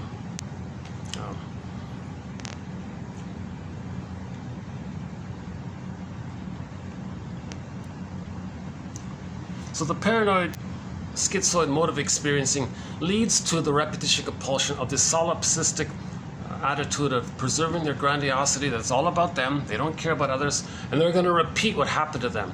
Okay, so the repetition compulsion of not getting their waste metabolized, they're going to pollute. Okay, they want to receive the goodness, so they want to be seen as good. So a lot of people will do shaming things and then hire a PR company to make them look good. And I see it every day almost. Someone says, oh, look how good this guy is. Okay, so he'll do very harmful things. Okay, his choices lead to millions of people dying every day, billions of people in suffering and poverty and pollution, and then he hires a PR company. Oh, look how nice he is. So that's a repetition compulsion to symbolically recreate and reorchestrate symbolically in the present what he needed in the nursery. What he needed in the nursery was when he was nursing, he wanted to send out his wasteful, unwanted, painful feelings. Okay, that's the waste part, the hurtful part. Right? And he wanted to receive goodness in return, to be soothed. That doesn't take place. Repetition compulsion. You recreate in the present something that's symbolic of what happened in the nursery.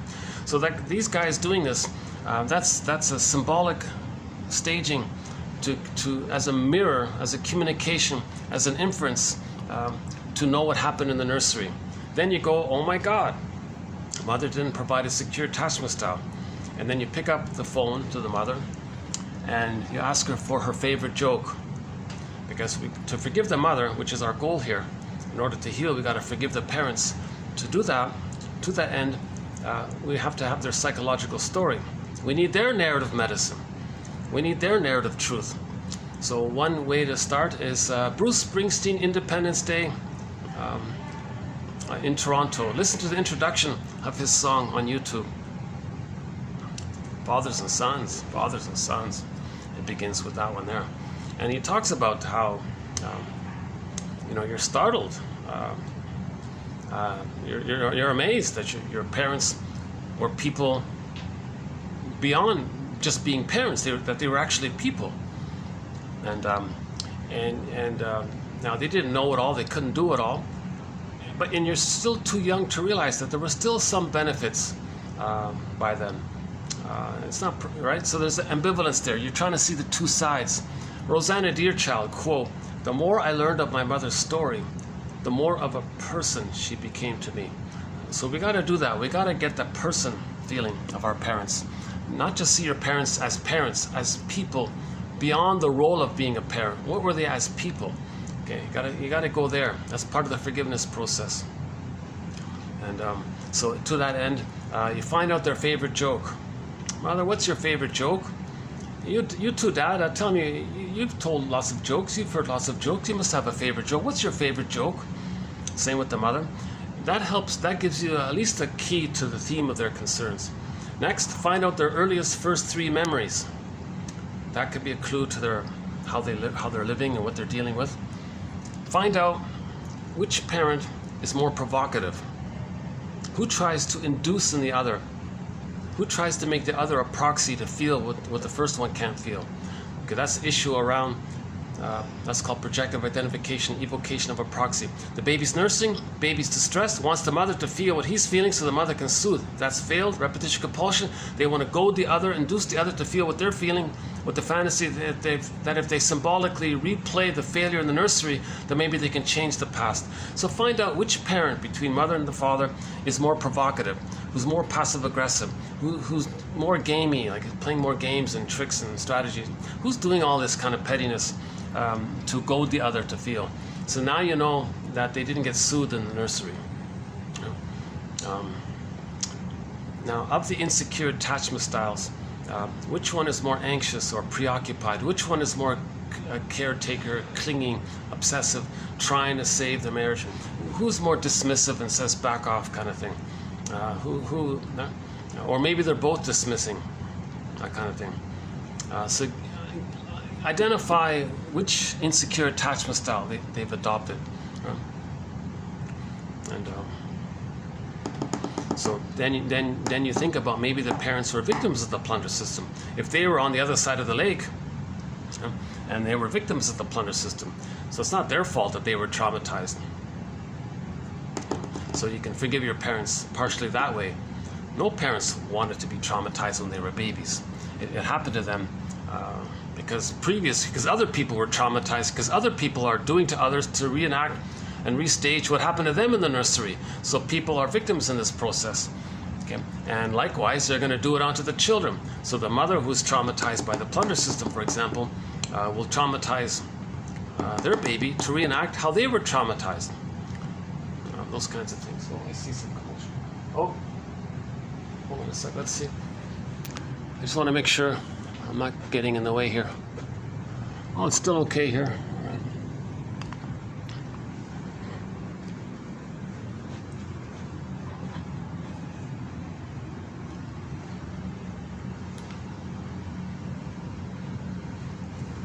Bless your soul, you got your head in the clouds. You made a fool out of you, but she's bringing you down. She made your heart melt, but you're cold to the core.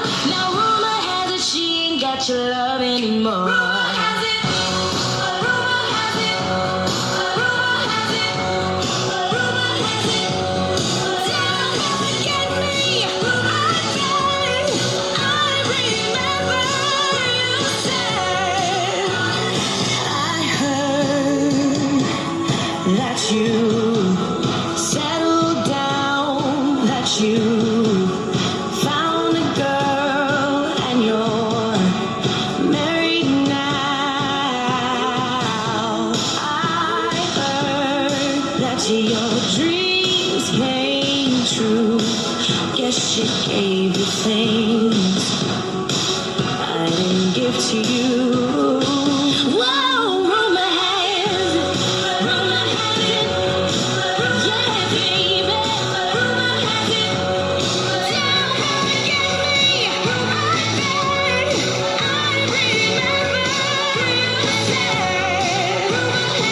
Never mind, I'll find someone like you.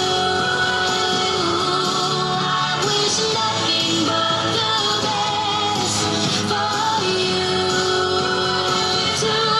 Don't forget me, I remember you said. Sometimes it lasts in love, but sometimes it hurts instead. Sometimes it lasts in love, but sometimes it hurts instead.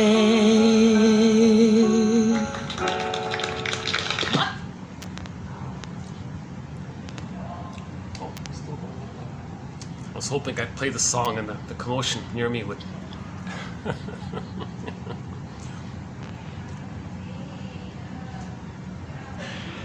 Yeah, that's my vote for the third best Glee song, that one there.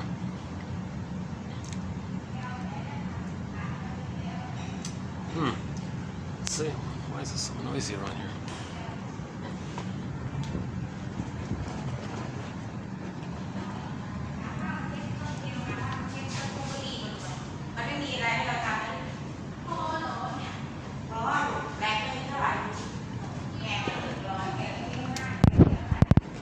Just give me a minute to get used to it. Yeah. Looks like they're going to be yapping down there behind me. Unless I...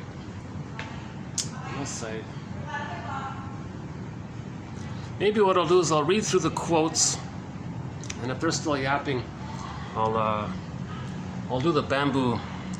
There's a little bamboo trail I can use.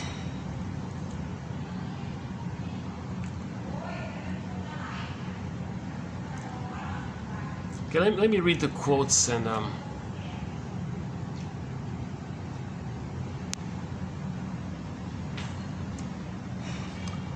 okay, give me a sec here. Hold on a sec. Let me just prepare. Let me prepare. If we're gonna do the bamboo thing, let me just do a little preparation here. Hold on a sec. Sometimes when they get going, they can get pretty. They get pretty animated. But they've been very friendly. Most of the videos for the past 6 months have been done either in this venue here, that black gray venue one, plus actually there's one, yeah, a couple were done in a nearby one, and the third main venue was on the other side there.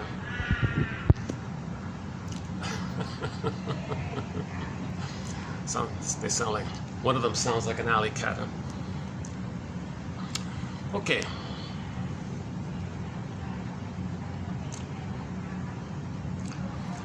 So the conclusion is, let me hurry up the conclusion then. We want to upgrade from the paranoid schizoid mode of experiencing to the depressive position. The depressive position, at least some love and gratitude have started to enter the psychological picture. Reparation can be there, empathy can be there. It's incomplete, it's a journey from that place. But if the paranoid schizoid mode of experiencing can be healed through forgiving the parents, differentiating the mourning process, etc., then the bully pattern won't be there. Iago pattern won't be there. We'll be healing. Okay, so we got to raise consciousness toward that end. And we've been playing the song Rise the past couple of videos by the band Harlequin. I'm borrowing it for the message. We got to raise consciousness. We got to raise consciousness. Still yapping.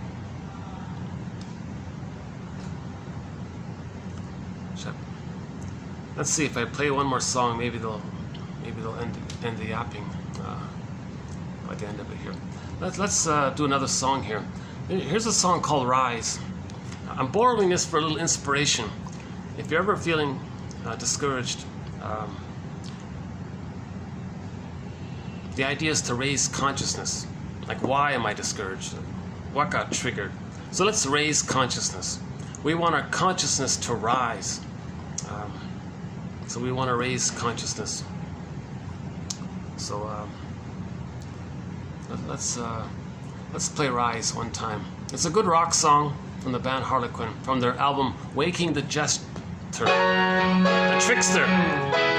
Yeah. So in order to raise consciousness, we have to wake up the trickster. The trickster means Hermes. Hermes is a symbol for the flow, the missing attunement, the flow between unconscious and conscious, that flow-like quality. The character responsible for that in mythology is Hermes, or the trickster. In this case here, it's the jester. It facilitates or helps. It's like the messenger. Okay, so it comes from the medical symbol, the seducia, right? The medical symbol. Okay, Hermes holds the umbilical cord. He's holding the umbilical cord. He's the character that represents the healing flow of the music that takes place between the mother and the baby. The medical symbol adopted the umbilical cord as the symbol for the medical profession to restore the flow. Oh, well, they're playing the background music here. Oh gosh, yeah. One of the disadvantages to doing the videos by the pool there is they play this loud sort of tritone techno thumping thing. Boy, they're loud. Okay, let's raise consciousness. Why am I so distracted by the back? Give me a minute to get used to it. In the meantime, let's play Rise. From the album Waking the Jester, meaning waking the trickster, waking Hermes, waking the dialogue between what we don't know about ourselves, what's repressed, and getting some of that back and having some kind of awareness to restore the flow. Because if the flow and the dialogue is back, that means we can re-accept, reintegrate, reclaim, re-own, repossess, psychosynthesis, psycho-integration, get back our golden ball, get back our embodiment. We need the flow there to do that. And that's the medicinal quality, hence philosophical medicine, narrative medicine, philosophical medicine. We need the Hermes character, the trickster character is sort of the symbol for that messenger-like quality that started. Okay, the prototype was the umbilical cord, baby, cord, mother. There was a flow there, the music was there. So waking the gesture, we want to get that. When there's trauma, maybe there's a disconnection from that. So if we wake the gesture, somehow realize we want to heal, then that's waking the gesture. Or the trickster wakes up, oh, you want to heal. So now there's that quality there. So this helps us to raise consciousness. Raise consciousness.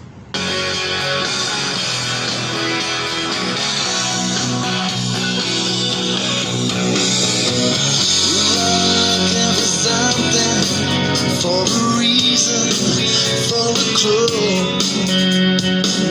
Some people just help themselves while others think it through. Be a mover and a shaker. See the future open wide. Don't be wishing till all's taken. You could be missing one sweet ride.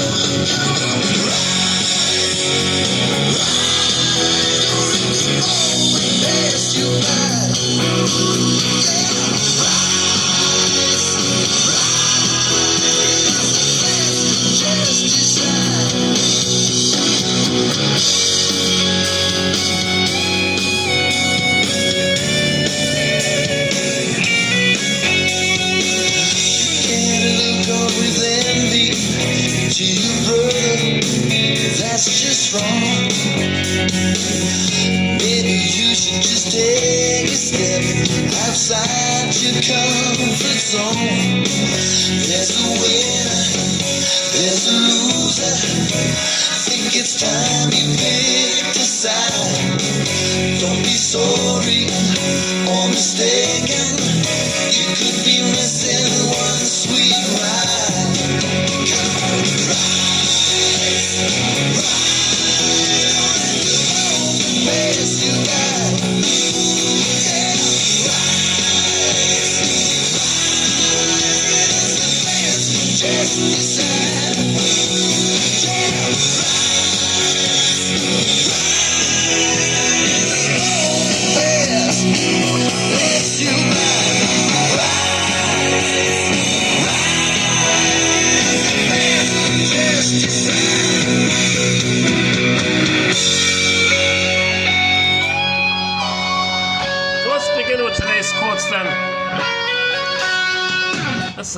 Let's do today's quotes, and we'll pick up on the introduction here. Oh, unless they've calmed down, maybe I can continue. I'd like to sort of round up. So we want to move from the paranoid, schizoid mode of experiencing. Let all that become existential hearsay. All babies temporarily engage in the paranoid, schizoid mode of experiencing. It's for a few weeks. It's meant to be resolved and become existential hearsay. Now, yes, under immense stress, everyone can revert to prejudicial thinking momentarily when they're in stress. Yes, if people are in pain, they can become very self-focused. It's all about them, those kinds of things. But that's just under circumstances kind of thing, right? But the general mode of experiencing is when we're in the depressive position. We see the two sides of the story. We see that we're all family. We're all kind of wounded. There's a little variation in our psychology. When people are healthy, there's a lot of similarity there, right? Healthy people all have the same kind of healthy perspective. But when we're wounded, there's a lot more variety in the woundedness because people are dodging around with different gymnastic routines in their minds or something, right? But that's all that is, right? So look up TQ 73, I think it is, from the Rhoda TV show, Rhoda. And that's what we all have in common. Okay, so the depressive position is healing. The main personality, that means we get back, I'm not okay, you're okay. Moving towards I'm okay, you're okay. All babies begin with I'm not okay, you're okay. Remember in the paradise, he thought he was a god? He's got to create everything, say everything is for him, he makes everything. And so when he's born and he can't fix the mother, he can't cure the mother, the baby thought he was a little god, he can do it. He said, fine, okay, my paradise is broken, I'll fix it, I'll get my paradise back. Okay, so in the effort, he fails, he concludes, oh my God, I'm a little god and I couldn't fix the mother? I must be defective, I must be flawed. Oh, so that's unconscious shame. Shame is the emotion related to our identity. Insult to injury. He's got to hallucinate that the shaming one, the one who hurt him, has got to be seen as good. Oh boy. Now, because he's shamed, did he now, on top of that, do something wrong, commit some kind of invisible crime to account for why he feels bad and she's got to be all good? So there's unconscious guilt. So the conclusion is he ends up with some kind of I'm not okay, you're okay in his template. Now, before 18 months, if a baby can't resolve that and he's stuck there, it's too painful to hold on to I'm not okay, you're okay. He crosses over, so to speak. He projects out his wounded soul onto others and says others are not okay. Then and of course, what's left? He has the grandiosity that's all about him, plus he identifies with the goddess fantasy. The mother was, so he's a little god, mother's a bigger god, so he identifies with the bigger god. That preserves his feeling that he's a little god. So the grandiosity is still there. So he ends up with, well, I'm okay, and you're not okay. Again, when he says you're not okay, he's talking about himself seen onto others. And when he says you're not okay, he's shaming himself seen onto others to stay loyal to the abusive mother, because he's become her. That's the he's in the tarpit of a fusion of a negative symbiosis with the mother. That's a phenomenon that takes place when the baby isn't loved. He clings to her even more. So we want to heal this. So the paranoid schizoid mode of experiencing says, I'm okay, you're not okay. That's a sign, a symptom of more severe trauma. We want to get out of that, work that out, mourn that, and move into, okay, I accept that I'm wounded, I accept that I'm hurt. Okay, so now he can say, okay, I get the reality. Yeah, I feel I'm no good. Now, the hope is that, so he'll say, he'll go back to the original template of I'm not okay, you're okay. So he might temporarily, ironically, become more of a pleaser, maybe more hopeful or more of a caretaker, or not, but he'll still accept the reality that he's not okay and that others are okay. Moving towards I'm okay, you're okay. You see? So in the I'm not okay, you're okay, if we can get past the 18-point mark, those are the clingers, the pleasers, the anxious, ambivalent, preoccupied attachment style, the caretakers, the pleasers. They use a thing called sweet lemons. Love and gratitude have partially entered the psychological picture, but not completely. So they're a little more caring about relationships. They're eager to please people. So they're sort of midway there, but they're closer to I'm okay, you're okay. So we want to, heal, let the paranoid schizoid mode of experiencing, heal that, advance, evolution, evolve, re-evolve. The evolution, the human development got frozen, stunted development, redevelop, resume development, move it into the depressive position. And then from the depressive position, you're now Odyssean, you're on the journey. Whereas the prior one is called Oedipal issue. You're still one with the mother.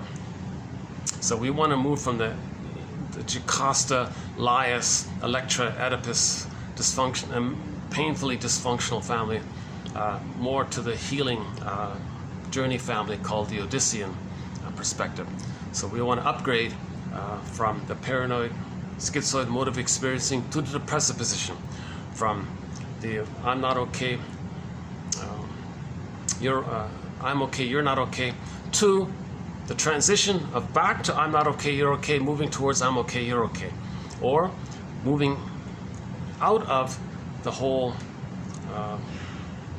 Jocasta, Laius, Electra, Oedipus family dynamics, right? And move it into the more cooperative journey, healing journey. Hermes is now back. You got Hermes. We're going to rise. Now we're going to, the trickster. We want to move into this and rise into the, and become Odysseus.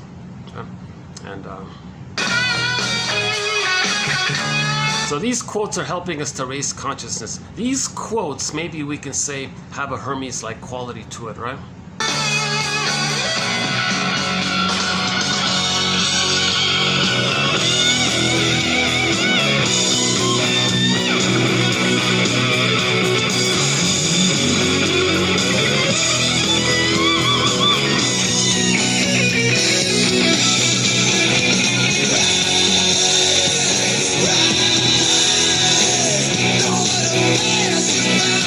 So that's what we got to do. We got to keep on. Let's keep on raising our consciousness.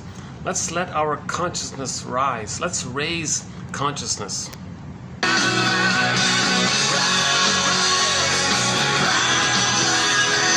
When we're stuck or discouraged, let's remember this song. Let's raise consciousness. Okay, what's going on? Okay, so you feel something. You can say, this is what I'm feeling, and I don't have to accept what I'm feeling. I can accept what I'm feeling, and I don't have to accept what I'm feeling. Just experimenting with that so-called positive injunction.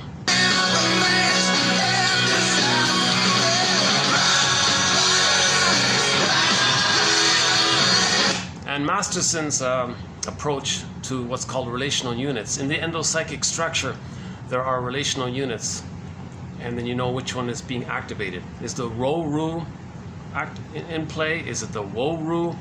Okay, etc. So there's relational units. A major thread here in 1001 Windmills of the Mind is called Object Relations Theory. Okay. So a good book. Another Golden Windmills of the Mind Award went to James F. Masterson's book called The Search of the Real Self. It's very helpful. That one here. Karen Horney's book is helpful. Our Inner Conflicts. That's another recipient of a Golden Windmills of the Mind Award. So these books help us rise our consciousness, raise our consciousness.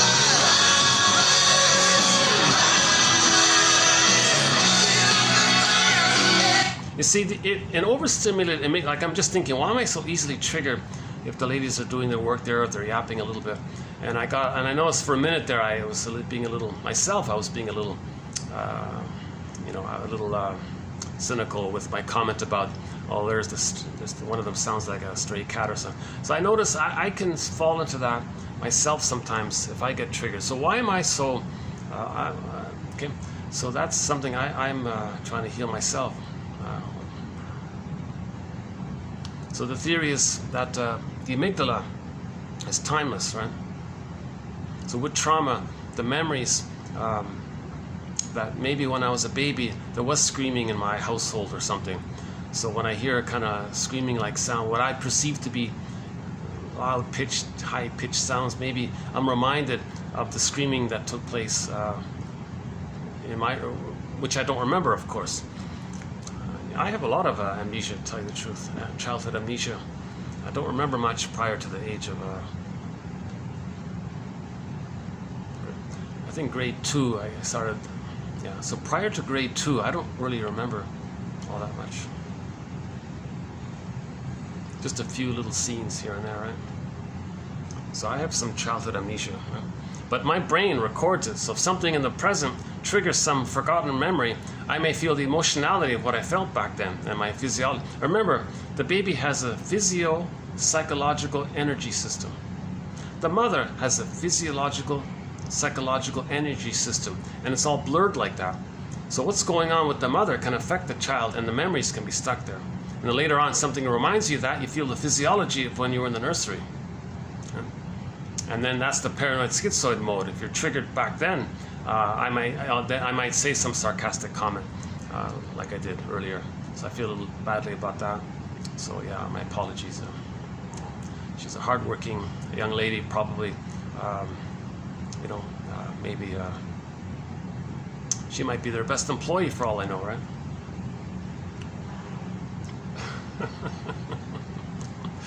Let's raise consciousness.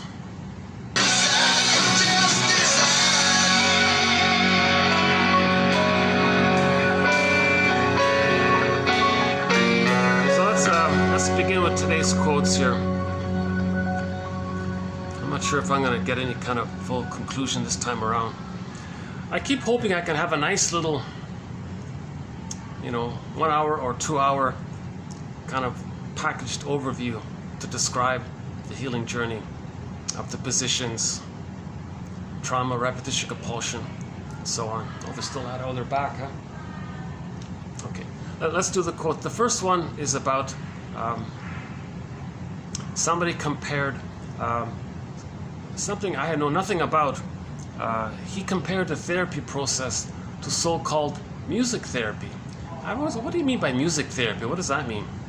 So this quote offered a little bit of a clue to the idea of what music therapy, how it sort of resembles maybe general therapy, and how general therapy is related to trying to get back to Hermes, the flow there. Remember, Hermes is holding the umbilical cord. The medical symbol is the umbilical cord. The medical symbol, you got the staff, that's the center staff, right? And you got the two snakes that spiral upward. Well, those two snakes, that's the veins that sends up the waste, and the staff sends down the nutrients for the child. Again, in the umbilical cord, there are 3 veins, 1 down for the food, 2 up for the waste part. So all that is there's a music and all that. So therapy and medicine is to get back some of the music. So we got to wake up this Hermes-like quality. So this quote says that music therapy maybe is an attempt to wake up some of the Hermes flow. So I have a huge question mark about it. It's sort of our first quote in this area. But let's begin here. So a guy named Tony Wigram, 2004, improv music therapy. Okay, number 1, grounding. The mother's grounding, huh? Grounding, holding, containing. That's the breast, right? The breast holds, contains, metabolizes, stabilizes the child, feels safe. Holding, grounding, containing. The therapist creates a stable musical anchor, i.e. a steady pulsed beats on a bass drum. Okay, so the music therapist is going to have like a little bass line there, right? The therapist creates a stable musical anchor. So that's the pulsating of the umbilical cord, maybe. To get us back to that flow, when we were in the womb, there was this bass line. So that's called the grounding, holding, and containing part. The music therapist creates a stable musical anchor, i.e. a steady pulsed beats on a bass drum. This provides a dynamic framework for the improv that the improv can work within. So now you got the grounding. Next, mirroring, imitating, and copying. The therapist does exactly what the client just did. It's vitality, form, rhythm, melody, etc. on the piano or drums or some other instrument. So the client using music therapy maybe does something, says something, and the music therapist takes his piano and mirrors it in melody, rhythm, and how vital it is. That's called mirroring. Number 3, matching. This is a partial and selective imitation. A partial and selective imitation. The dynamic features of what the client did are maintained, matching her, but other features are altered. This is essentially a musically based affect attunement. It is one of the most valuable improv methods that can be applied in therapy. Just as affect attunement, vitality, form, matching has been shown to be so valuable in parent-infant therapies, so it is in all non-verbal therapies. So you got the baseline, there's the stability. The therapist can mirror what the client is saying or whatever. Now the third one is the matching, where the therapist adds some kind of soothing quality to. I'm going to match it, yes, and maybe he's doing like a musical improv. Yes, you said that, and I'm going to add something to it. So that's how the mother added something to what the baby. So there's the feeding and return part. Empathic improv. The therapist improvises a response that reflects, without imitation or attunement, the emotional state of the client, his way of being at the moment. It is a musical rendition of the client's state. Okay, so now the therapist has some kind of improv moving towards a dialogue between the two. Dialoguing, turn-taking is a major manner of dialoguing. Smooth turn-taking involves sharing a convention about the time flow of that interaction. In adult verbal conversation, dyadic speaker turn-taking pauses when one ends and the other has not yet started to talk must be mutually adjusted to the timing of the other. Otherwise, there are either constant interruptions or too long silences. This very fine timing is not based on verbal content. Even infants during the first half year of life learn to do it with their parents. In other words, it involves a form of intersubjectivity. So just like in the music in the womb, there was the music up, there was a pause maybe, and it was sent down. It was like a little pause, like our breathing kind of thing, a heartbeat. And the last one here is accompanying. The therapist provides an accompaniment that is different from what the client is playing, but lies dynamically underneath the client's music. So at the end, oh, I see. So the client is playing some kind of music. So the client is playing some kind of music. The therapist accompanies them, but it's underneath. Okay, I get it now. Okay, so the client is using some kind of musical instrument. The therapist has some kind of musical instrument. Therapist starts off with the bass line. Okay, the client does something with his guitar, let's say. Okay, now the therapist mirrors that, imitates it. Next, he's going to match it and add something. Next, he's going to be a little more emotional improv. I accept your emotions, and I'm going to add some more. Maybe it's like a continuation of it. Now it's moving towards mutuality, turn-taking, the dialoguing. We're going to go back and forth. Okay, baby, mother, mother, baby, baby. Okay, now, and the timing is there. Finally, he takes the lead, and the therapist has some accompanying music that supports. That's called music therapy, improv music therapy. Interesting idea. Let's see if we can update that one. Okay, next one here. Again, these are all just assortment of quotes. What is the weight of that which is present but not fully known? What is the weight of that which is present but not fully known? So there's our unconscious memories. There's a weight there. What do we pass on to the next generation? Intergenerational trauma. The analytic events therapy process. The analytic therapy process and events are a microcosm of the client's world. Quote, "It's not what you are saying here that counts at this moment, because what's really important is what's happening between us, as something that you are living out in your mood, your way of speaking, the atmosphere you set up, the way you entrap me into being. The client's getting the analyst to be, do, or feel a certain way is talked about as an induced effect and often as projective identification." So the therapist wants to analyze how the client is trying to recreate the childhood in the present. What is he trying to induce in the other? The client wants the therapist to become an evocation of a proxy. He wants the therapist to feel what the client couldn't feel as a child. Client acts like the parent in that process. Finally, the therapist makes an interpretation. You're showing me what happened in the nursery. You're letting me know what it was like having the mother that you had and how it felt being with her, because you're recreating all this. It's not about the superficial words. It's about this dynamic that he's trying to recreate. He's trying to relive symbolically in the present what happened in the past. He's trying to communicate the past by recreating in the present in some kind of symbolic way to convey what happened in the past. Okay, repetition compulsion. Okay, Berger's metaphor for this is a music one, right? Every neurotic is a music enthusiast, but he only has one record. He carries this record with him everywhere he goes. Every time he sees a record player, he spins off that old traumatic script. So in every new situation, he wants to recreate what happened in the past because of the pain he's feeling.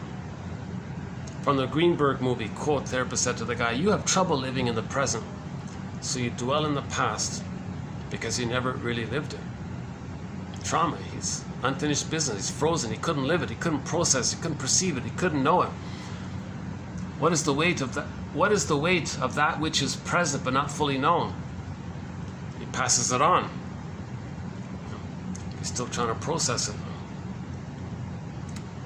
As the transference is resolved, the analyst emerges as a more real person. So in the beginning, the person in the present is seen emotionally as the parent. As you resolve this, you now see the person for who they are. Wow, you're enjoying the present. Again, the Greenberg movie. You have trouble living in the present, seeing people who they are, real and now. So you dwell in the past, seeing the partner as the parent. You're dwelling in the past because you never really lived it, and you're stuck there, and you're frozen there, and when you're frozen in a childhood past, you're stuck there, and you transfer that into the present. It's called the presenting past, and you're trying to always live the past, hoping to somehow undo it, that kind of thing. She indulged in manic reparation in relation to the rejecting mother. Her transference wish was to make me well.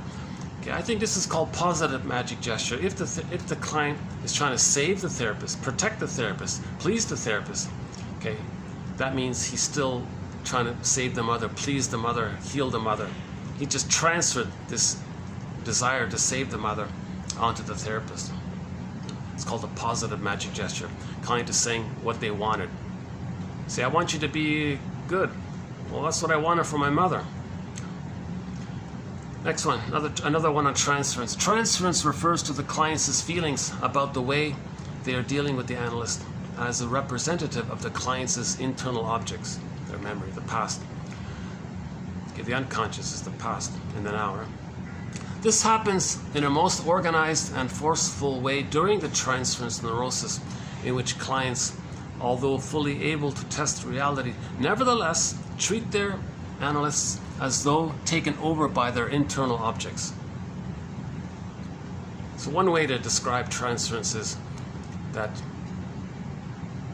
your internal object, you're a bundle of memory of you linked to a bundle of memories of the other, and this whole relational unit is kind of wakened up, and you're seeing the present based on that relational unit, and you're reacting in the present based on the original interaction with the frustrating mother. So you're distorting them. That's called the transference, where you see the person in the present as the person in the past. Next one, reaction formation. Reaction formation refers to the tendency of a person to develop a pattern of behaviors and attitudes which sharply contrast with and therefore belie what he truly feels. What he truly fears, what he truly feels. You think, behave, and act in an opposite of what you truly feel, because it's too embarrassing. So you want to stay in touch with it. The way to stay in touch with it is to flip it. So that's called reaction formation. You don't like something, but you really like it. You really like something, but it's too embarrassing. So you tell everybody that you don't like it.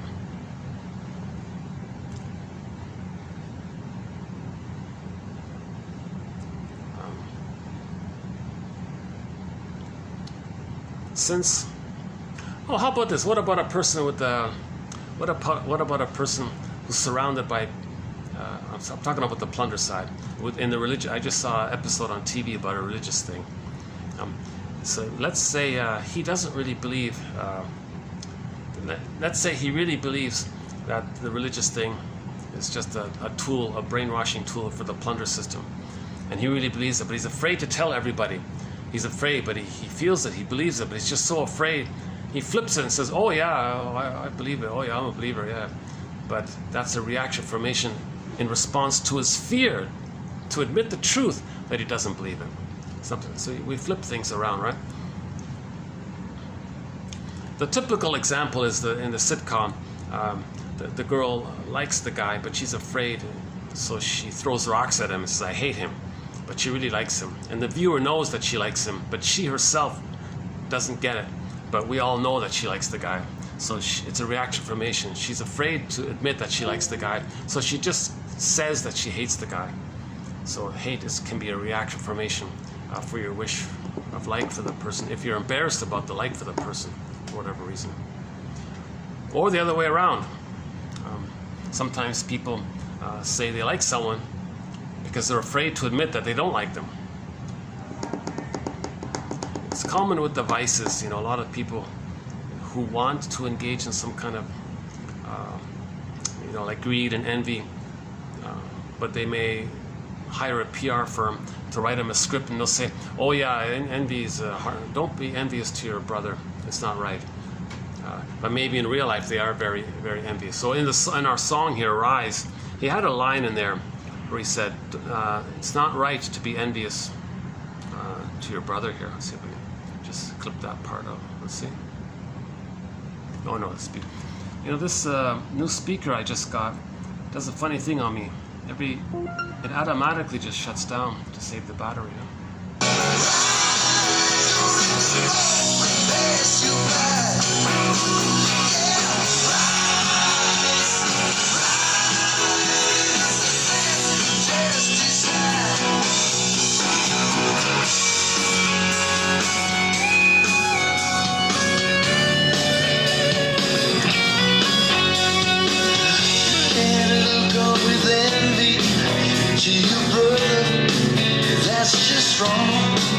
Okay, so let's just, I don't know the singer at all, so I'm not going to reference it to the actual singer here, but let's say someone consciously, openly says, oh, envy, you can't be envious on your brother, that's just wrong, you can't be envious, well, that's really wrong.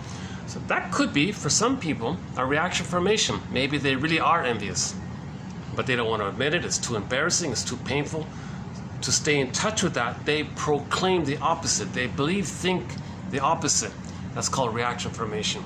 If they really are envious, but they want to hide it, the one way to hide it is to say the opposite. And if usually they're not aware of it, that's the idea of reaction formation. See, it is a lie, but if you're not aware of it, it's called reaction formation. Excellent. Okay, the next one is about in reference to the polluting and all that. Okay, so the main quotes are 2500. And sprinkled from that video, TQ 2500 up till now, 2565, we've sprinkled in some new quotes on the plunder issue, the pollution and the pillage and the plunder. Just as young children are incapable of realizing that their angry actions could actually hurt their mothers, many adults refuse to believe that their actions could actually hurt Mother Earth.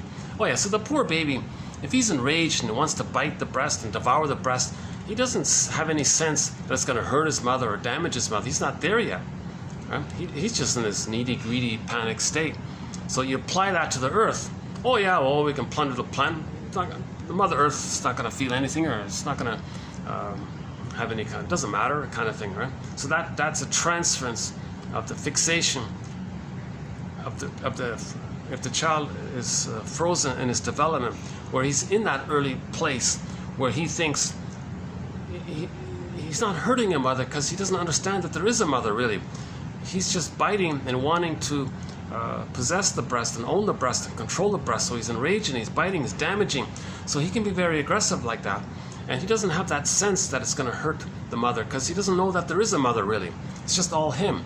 He's just angry at what's around him and trying to get... So if a person is frozen there and they grow up, right, then they won't believe that their hurtful actions, their damaging actions, okay, dumping 10 billion tons of plastic in the ocean, and all these other, and is polluting all the soil. Oh my God, what are you, oh God, destroying all the soil. Oh my God, unbelievable.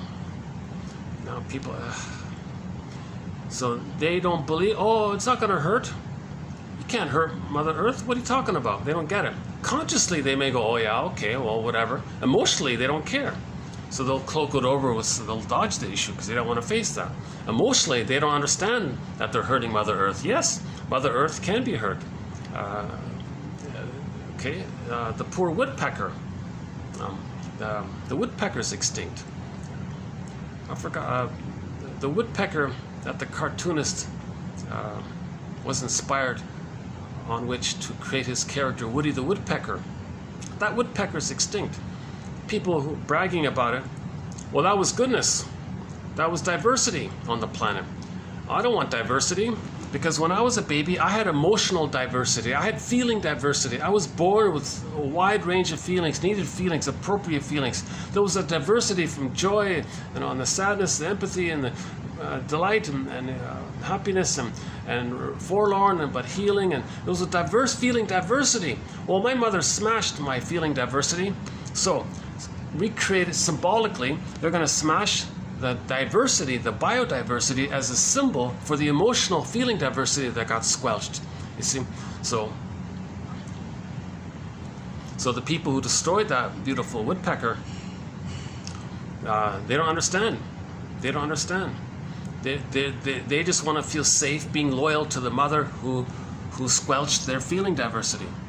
Okay? If the mother squelches the baby's feeling diversity, they identify with the aggressor to replay what the mother did to them.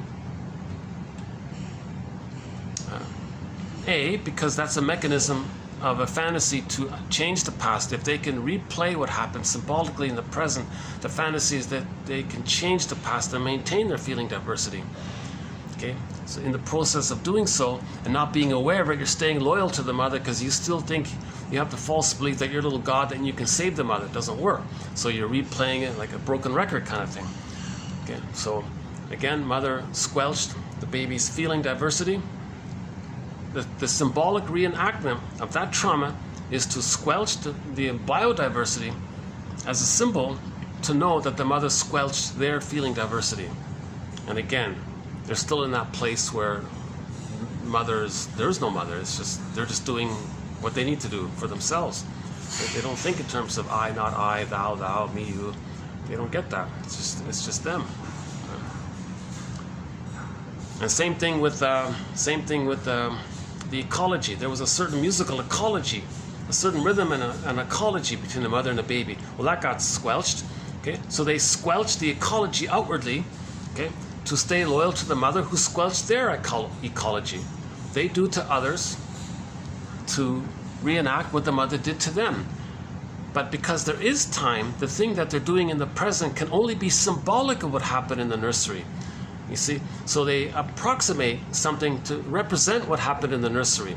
So if they destroy the natural ecology in the world, well, that can be, we can use that as a communication to convey how the mother destroyed their ecology. Likewise with the feeling diversity. Plus, we're adding in this new point here. Babies don't get that mothers are going to be damaged by their actions. So later on, people plunder, oh yeah, the Earth can take it, Earth can handle it, don't worry about the Earth. But the Earth is suffering. Somebody said, Edward Munch himself said that the screen painting was nature screaming at what we're doing to it. Reality check. The Earth is hurting. Right?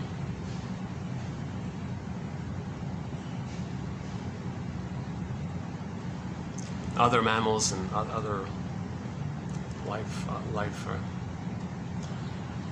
Climate change. So why don't we care? Oh, okay, this one I don't. This is my first time to mention this. After 10,000 quotes, I've never mentioned this issue, the so-called primal scene. This is the first sort of tangential reference to it.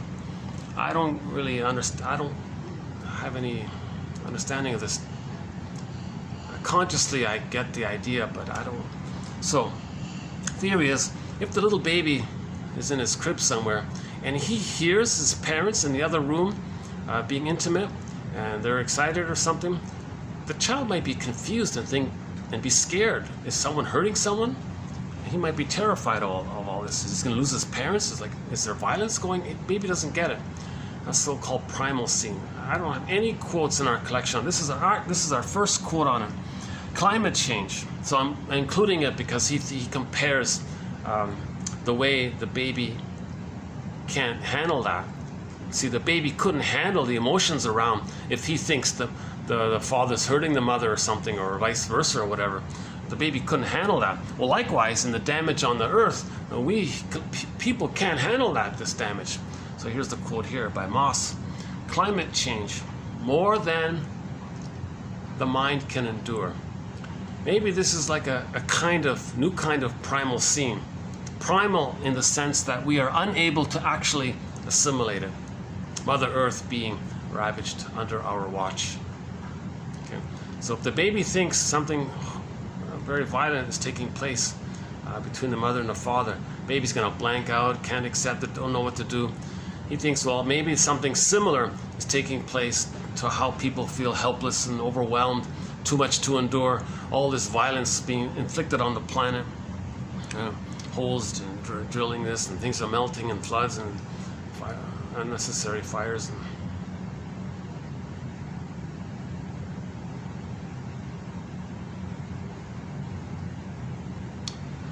Oh yeah, that's a question mark. Okay, next one here. It takes time for the child to develop a concern for the mother, which will moderate their entitled demands. Keene argues that Mother Earth is treated similarly, quote, experienced as utterly enormous in relation to our individual activities and therefore often believed to be quite immune to our puny demands on her.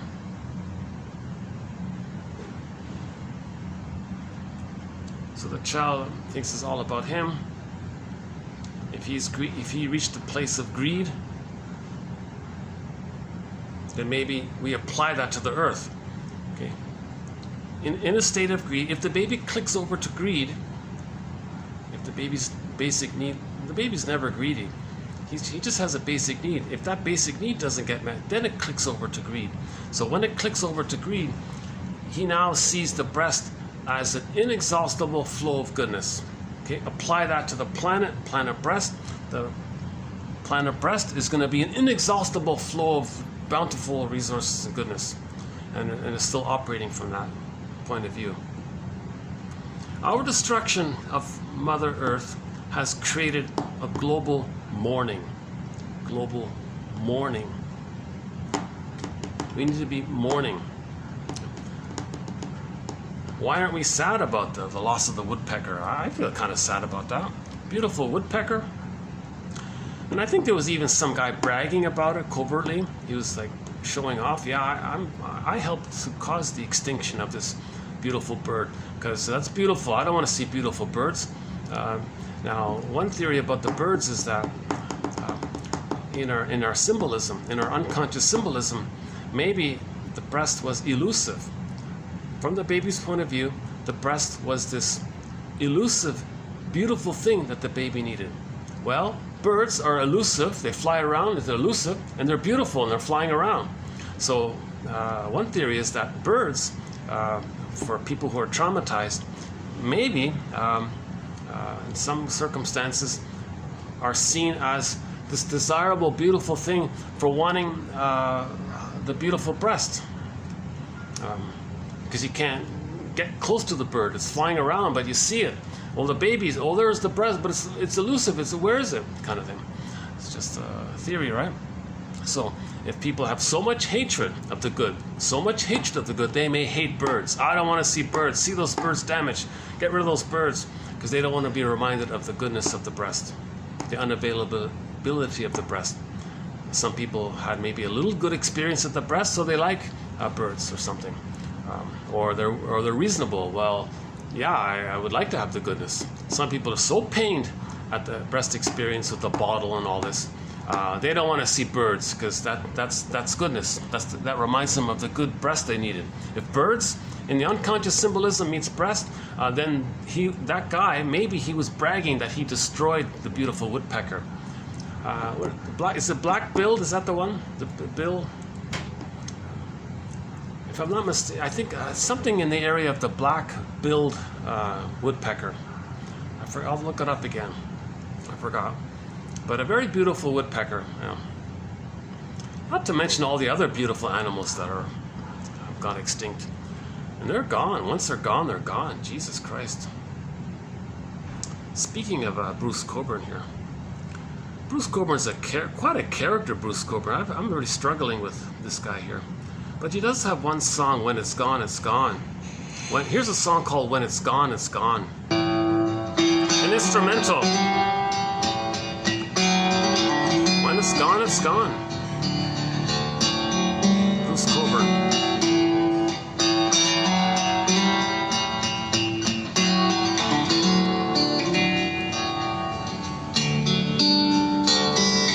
Our destruction of the Mother Earth has created a global mourning. Mourning, it's gone. We lost it. We should be mourning. Global mourning. Global mourning. We should all be mourning. Now, how do you mourn? How do you mourn? In order to mourn, you got to forgive the parents to have the psychological structure to be able to mourn. To have the psychological equipment to be able to mourn, you gotta forgive the parents. If you don't forgive the parents, you can't mourn. So this should be called Our Destruction of Mother Earth Has Created Global Complicated Mourning.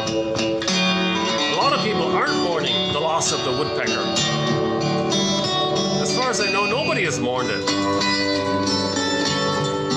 When it's gone, it's gone.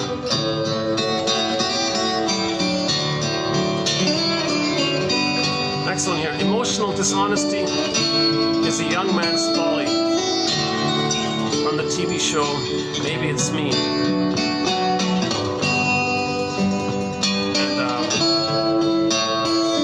And I just discovered a new TV show, 1 season long, coming of age, high school. I have such mixed feelings about Bruce Cockburn because he creates a nice song like this.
Talking about this singer for the past several videos because I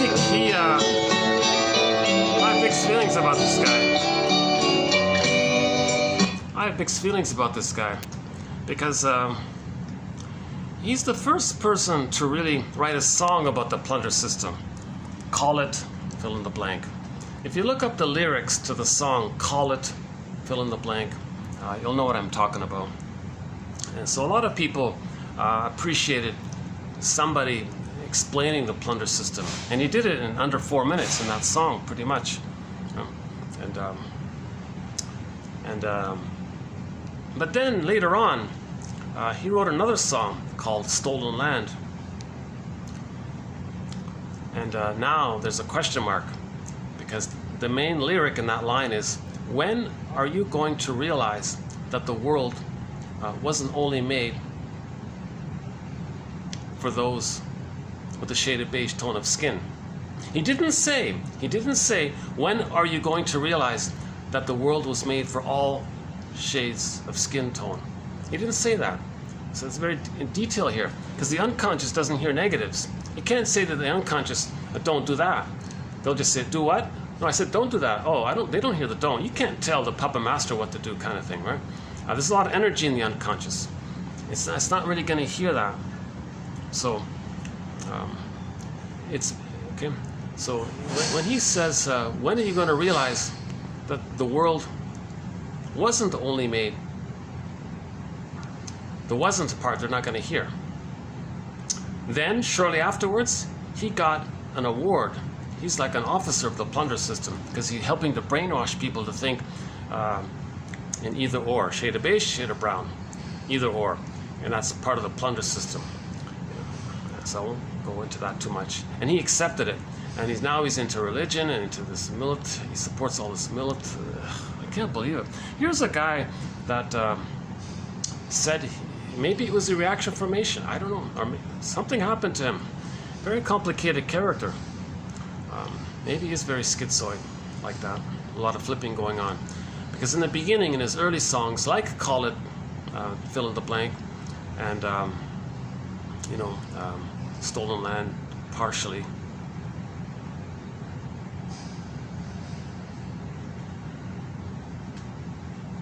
Maybe it leaked out. Maybe the song Stolen Land, maybe it leaked out.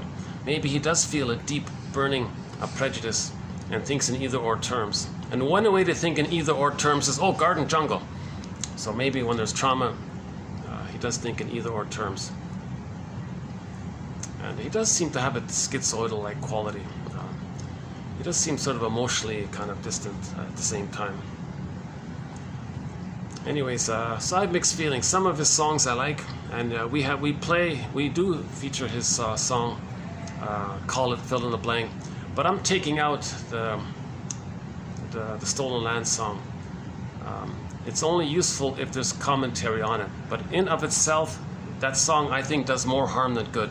Because he says in that song, yeah, and we're doing more. We're not through yet. We're going to plunder more. We can't help ourselves. Okay. The world is only made for those with a shade.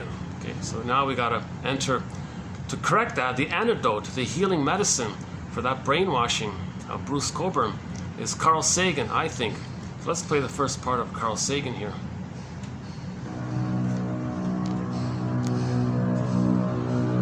Consider again that pale blue dot we've been talking about. Imagine that you take a good long look at it. Imagine you're staring at the dot for any length of time. And then try to convince yourself that God created the whole universe for one of the 10 million or so species of life that inhabit that speck of dust.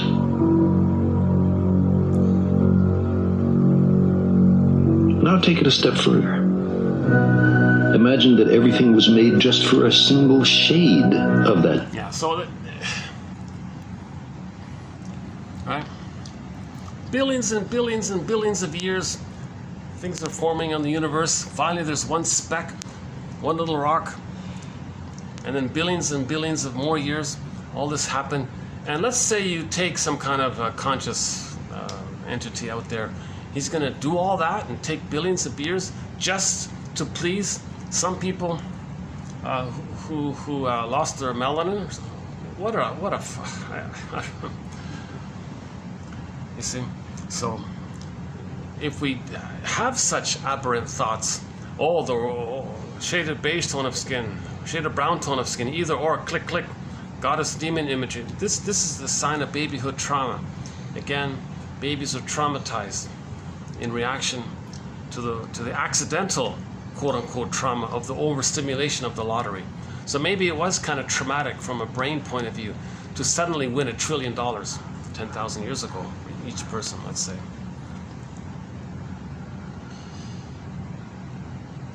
It would be like an over-addiction. And trauma, we become addicted to trauma. We can become, the theory is, people can become addicted to their childhood traumas. And they're addicted, they're stuck there. Like Narcissus in the pool of water, he sees his reflection. Okay? That's the oneness period.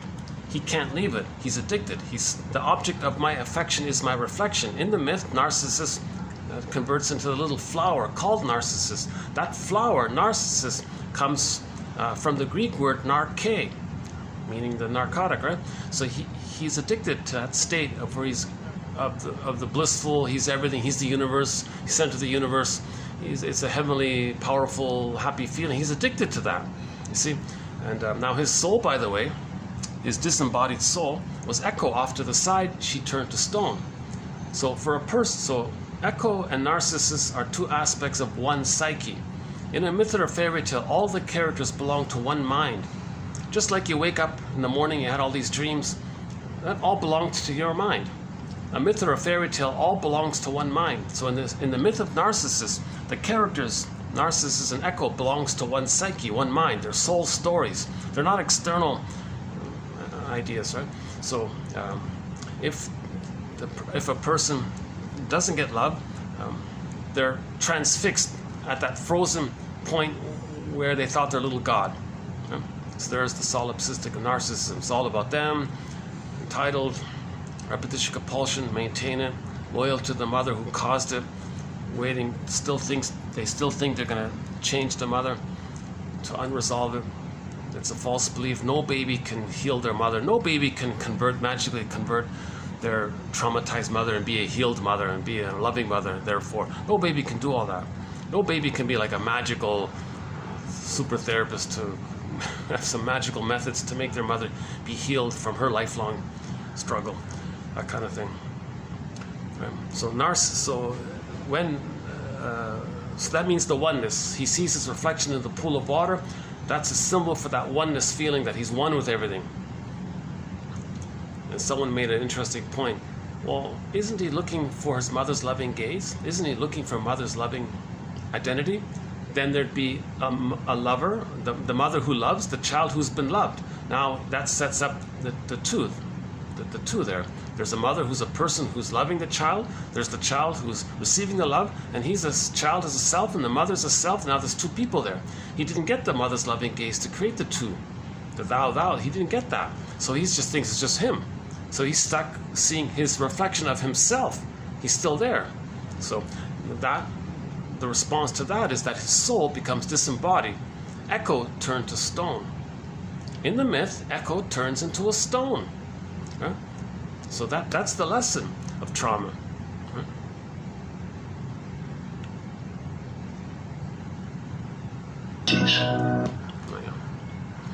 So Carl Sagan offers quite a powerful idea. You know, you got gajillions and endless gajillions of little specks of dust all over the universe.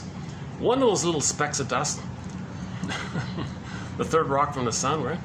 Little tiny rock, just happened to be the right distance from the Earth. Not too close, not too far, just the sweet spot where moisture and water and life can take place.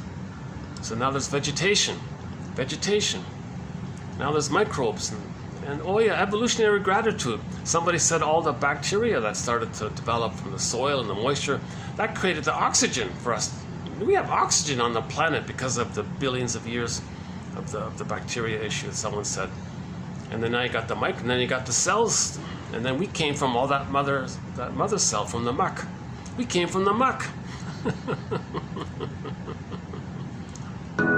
In our ability to understand the world.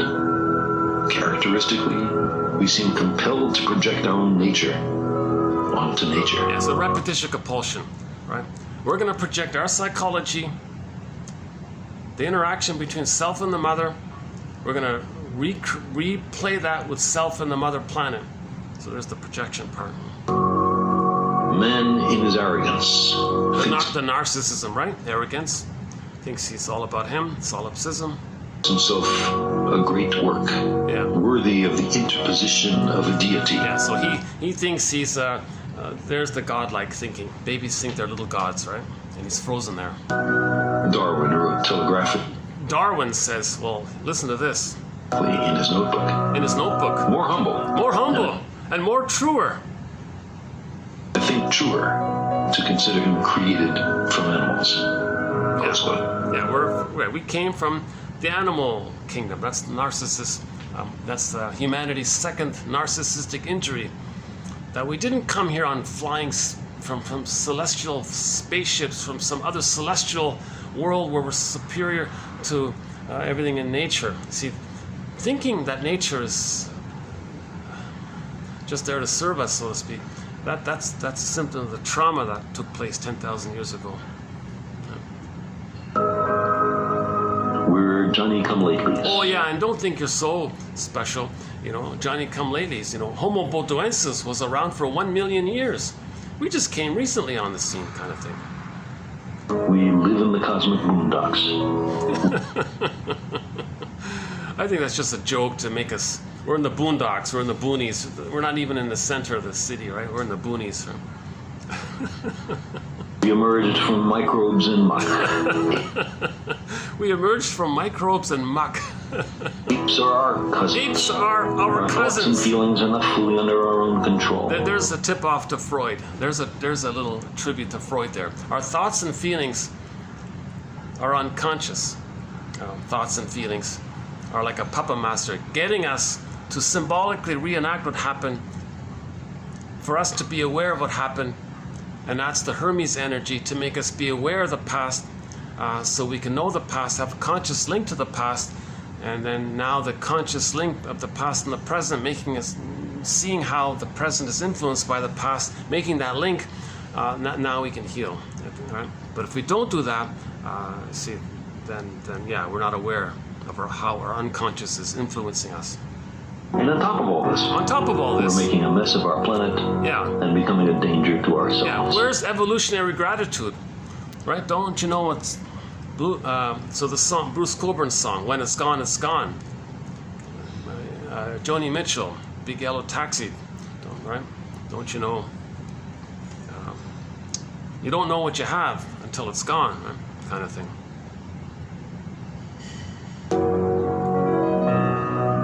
The trapdoor beneath our feet.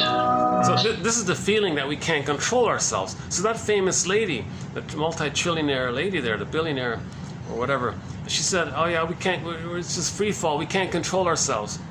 Like that's like the addictive thing, right? And they're addicted to the childhood. They're addicted to childhood. Somebody said that people can be addicted to childhood. Swings open.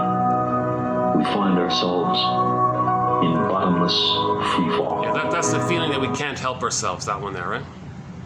If it takes a little myth and ritual to get us. Okay, now he's saying, let's just be human here now. Let's just, think about how people, I think that this next part was just to humanize, get a feeling of our wounded humanness. Who among us cannot sympathize? Yeah, we're all wounded. So we're all walking wounded, right? 90% of the babies in North America, by one estimate, are not getting a secure attachment style. Okay. Anything other than "I'm okay, you're okay" is a sign of trauma. Okay, so there's a. We long to be here for a purpose, even though, despite much self-deception, none is evident. See, that's because we don't have access to the real self. With the psychological birth, and we feel connected, embodied, and we have the capacities of the real self, then meaning in life is the expression of our real self. But if we don't have the real self connection, then we feel like, well, what's the meaning? What are we doing here? Are we sleepwalking, going through the motions, provisional life, unlived life, That's what he means, right? The significance of our lives So we got to wake up the jester, like the rise. in our fragile planet is then determined only by our own wisdom and courage. So we got to build our ego, wisdom, and we got to build our rise our consciousness. It's up to us to raise our consciousness. That's what he means, I think. We are the custodians of life's meaning. We long for a parent to care for us. Yeah. So there's the rescue fantasy, right? That were traumatized with the mother. Now the mother was traumatized with her mother. So to replay that and stay loyal, she traumatizes the baby to her to show her mother that she's traumatized to her mother. Intergenerational trauma. To forgive us our errors, to save us from our... Yeah. Forgive us. We got to forgive ourselves for thinking that it's our job to save the mother. It's magical thinking.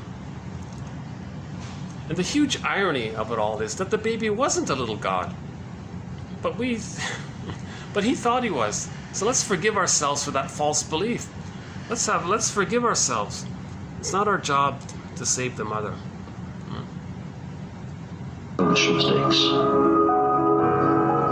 But knowledge is preferable to ignorance. Knowledge is preferable to ignorance. Jane L. Speaking of sweatshirts, yesterday we played the song by Beatrice Deer. At the end of it, she said, "Thank you for coming to our concert. We have sweatshirts." Jane Elliott, a recipient of a Golden Windmills of the Mind Award, also sells sweatshirts. And on her sweatshirt it says, "Prejudice is an emotional commitment to ignorance." Maybe we can update it. Prejudice is an emotional commitment to our traumatized nursing experience. Prejudice is an emotional commitment to our babyhood trauma. Right? So knowledge is preferable to ignorance. The truth will upset us free. The truth will upset you free, right? Better by far to embrace the hard truth. Better by far to embrace the hard truth than a reassuring fable. Than a reassuring fable. Some kind of rationalization, some kind of excuse, some kind of made up lie, right? Whatever it is. Modern science has been a voyage into the unknown, with a lesson in humility waiting at every stop. Not being a scientist, I don't know this, but reading these quotes, if psychoanalysis is considered partly a science, yeah, I get what he means, because every time you read a quote, you're humbled a little bit. Oh, whoa. Right? So maybe outward science has a similar effect on people, like wow, you know. But at least in terms of reading about psychoanalysis, when you read a new quote, you might be humbled by it. Our common sense intuitions can be mistaken. Our preferences don't count. We do not. Yeah, so if the puppet master is telling you what to do, let's see. Live in a privileged reference frame. Yeah, there's the solipsism. It's not all about you. It's not that magical fantasy that everything's for you. It's all about you. That dissipates at 18 months with love. If baby doesn't get the love, he still thinks he's in this. He's so special and exceptional and all. He's an exception to others and all these kinds of things. If we crave some cosmic purpose, then let us find ourselves a worthy goal. So let's do research. Let's raise consciousness. So to do that, what he's saying, we got to raise our consciousness. Let our consciousness rise. Rise. Rise.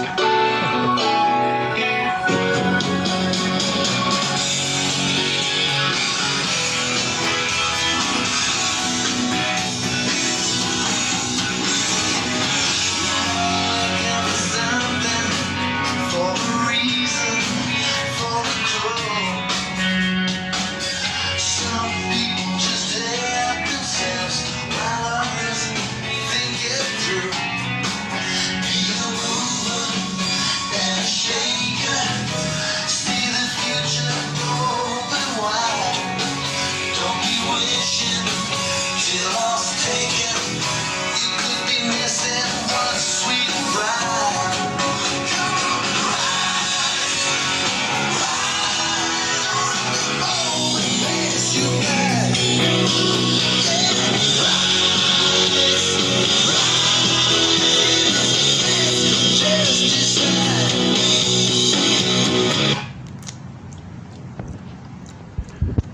Yeah, I just noticed they're preparing for a big function here tonight. Yeah, so I should probably leave soon. What is it here? 2:30.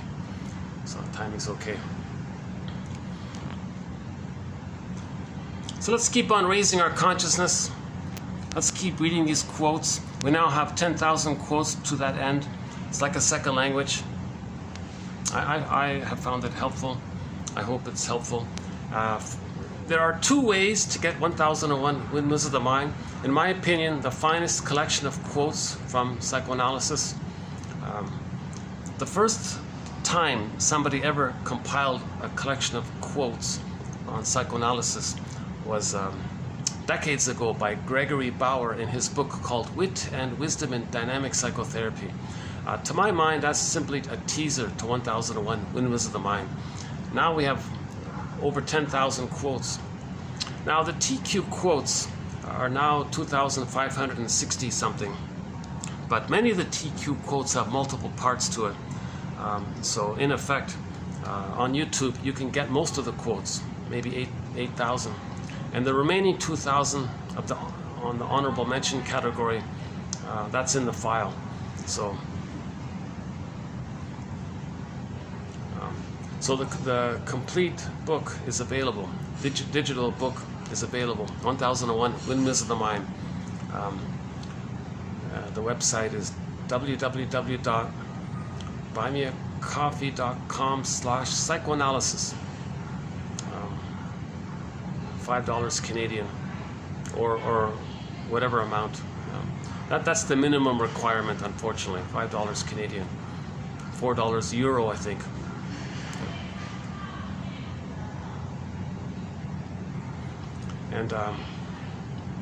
And the benefit of this collection is that I'm not a shrink, so these quotes are chosen because I understand it. If I understand these quotes, I'm pretty confident pretty much everyone else can understand it.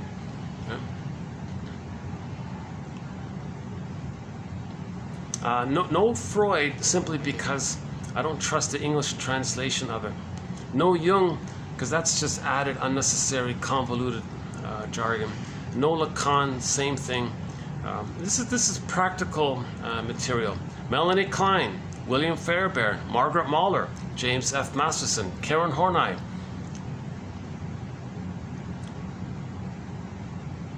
Edmund Bergler. We got James Grotstein, Thomas Ogden, Dorothea MacArthur, Aletha Horner. The list goes on.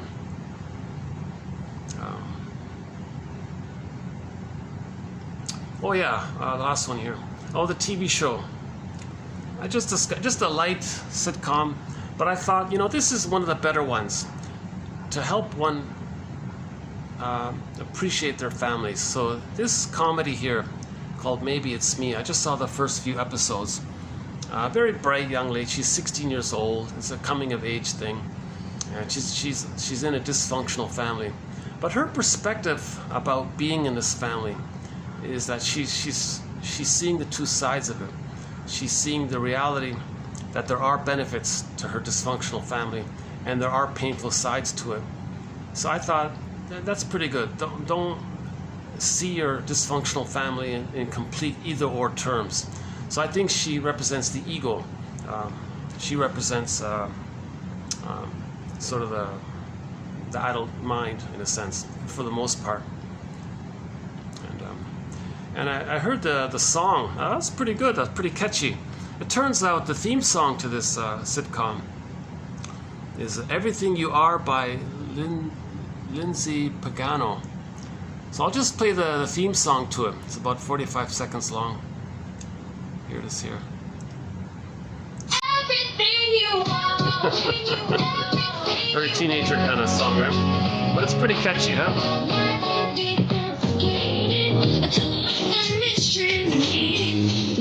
This board, watched on different pages.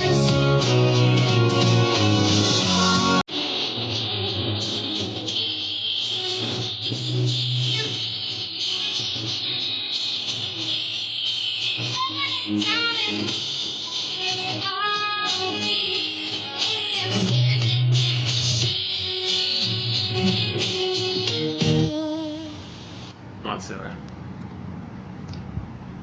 And there was one episode about identity. She was giving a little speech about who am I, like a who am I kind of speech, and she concluded, well, you know, it's like the family, how the family is very diverse with a lot of characters. So she thinks she wants to have a broader view of her identity, kind of thing. So it's not bad, and yeah, it's simple. It's for the family. It's simple. I'm surprised about the twins in that show. Oh my God, they were so. That's really a disturbing thing about that. The one disturbing thing about that show is they have these twin kids, these little girls, and they're extremely violent towards each other and their attitudes. And oh my God, how do they allow? They should allow that. Those kids are. It'd be interesting to know in real life what happened to those two. Anyways, in that song, the main line was, "Love can be complicated, too often mistranslated, misunderstood. Love is often misunderstood. Transference love is confused for love. Love is confused for transference love." There's a difference between love, wishing happiness for your partner, wishing their growth and development, you know, versus transference love, wanting your partner to function as the good parent that the person should have had in the nursery. That's called transference love.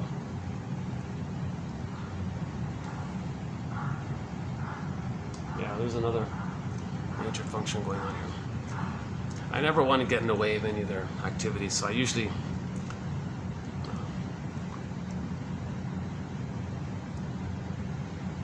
looks like I won't be able to use that pool for a while.